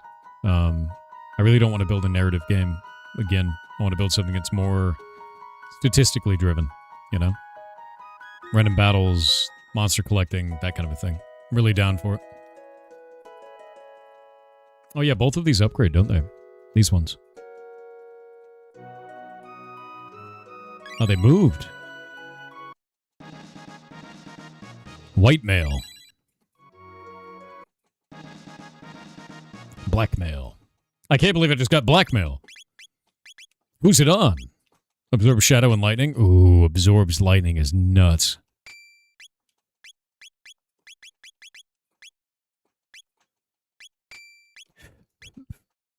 Nice.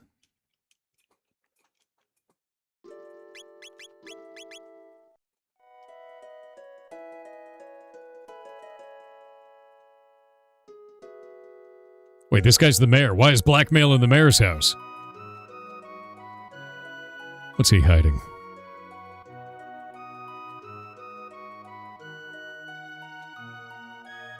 I did, Toe. A decade ago. If you're really interested, do exclamation point jobs, but my whole work history is on there.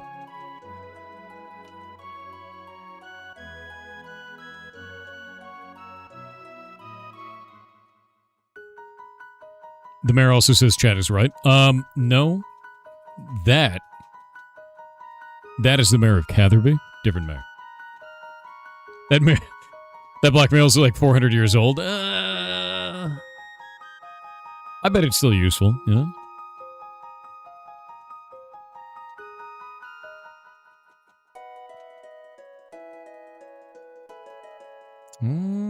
Alright, I think we got everything in this timeline. Yeah, I know, right, Jersa?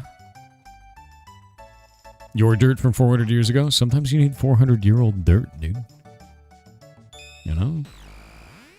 So it seems like each one of these is just elemental resistance mail, right?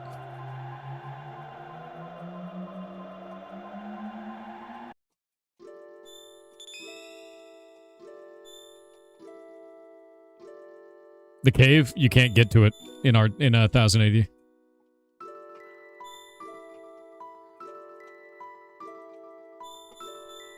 But we can go back to Truce Canyon and now go pick these up again.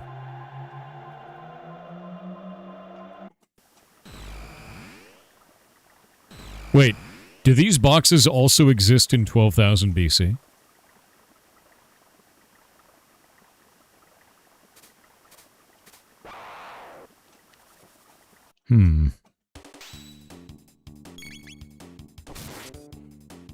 No, they don't. It's just 1000 AD and 600 AD.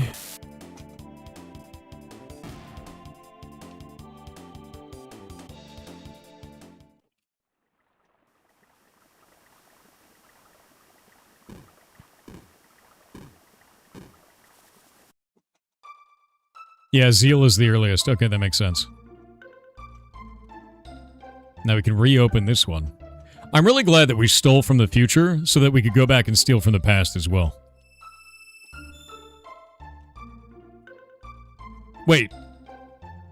I took this one in the future, and now it's asking me again in the past?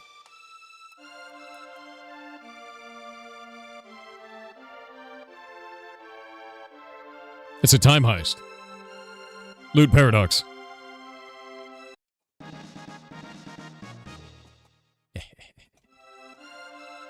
I love stealing from the future to steal from the past. Yeah, you can loot the future and then the past, but not the past and then the future. Exactly.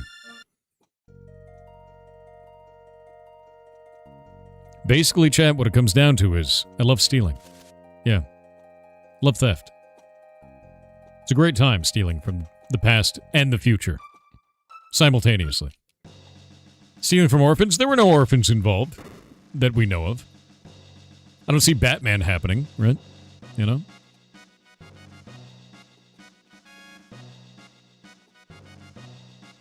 Plus, you need to steal from orphans so they don't have the funds to become Batman. Red vest. How's your day going so far? Really good, actually. Hope you're having a wonderful day as well, man. Time Bandit? That is a wonderful movie, Time Bandits. If you have never seen Time Bandits, you have not lived. Phenomenal movie, man.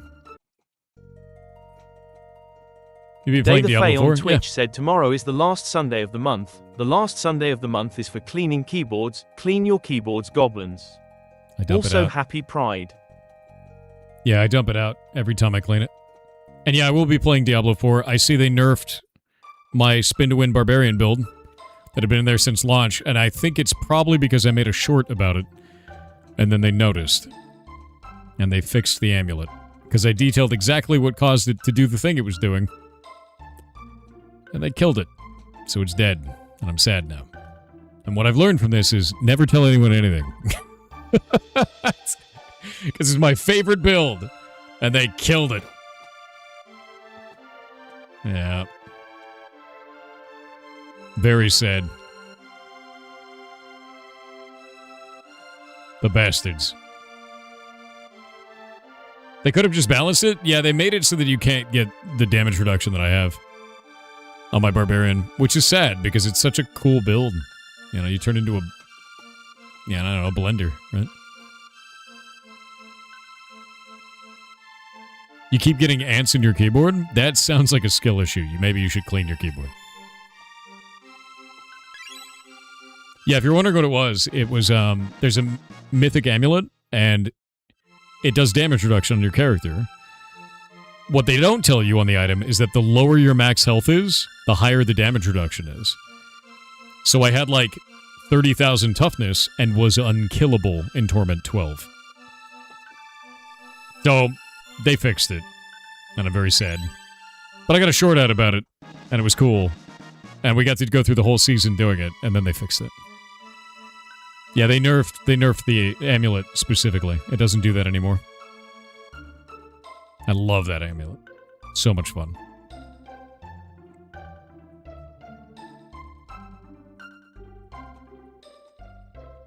Now people still leave comments in the short saying you're lying. I know. At least they showcased it in the short. You know, like, there's no way they can say it's lying because it's right... Oh, wait, they're going to say it's AI. The internet. It's just how it is now.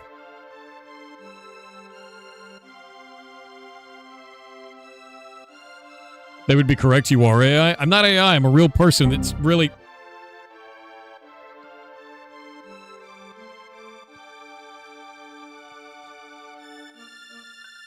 not very nice, you know?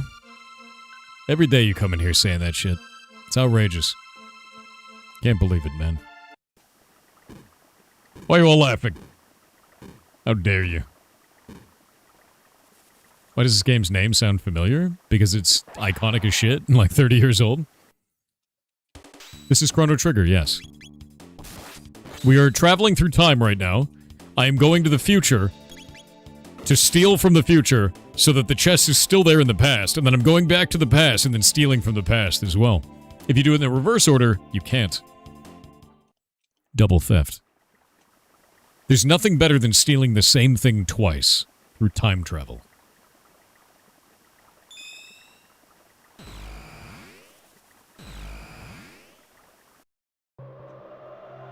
Saying you're 30 is very generous. Look, Zafroth, you don't look a day over 80, alright? I want to tell you right now, you're looking spry.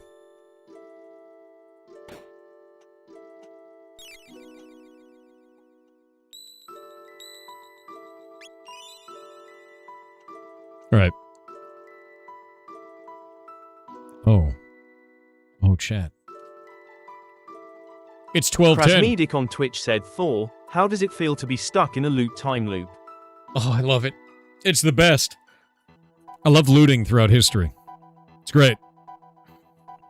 Nez_Malaysia on Twitch said, "Thor, I feel compelled to inform you that Time Bandits came out 45 years ago. Shut up, shut up, That's shut up, almost shut half up, a shut up, century. shut up, shut up, Feels shut up, old, shut up, man. shut up, shut up, shut up.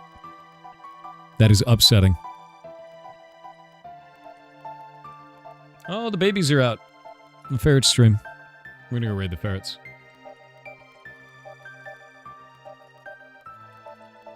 You guys have a wonderful day, and thank you very much. I honestly, I can't thank you enough. The Part Indie Game Show has been a massive success, and we've only got a couple of days left, and everything's going great. So you guys are amazing, and just stay amazing. So thank you. Thank you for allowing me to do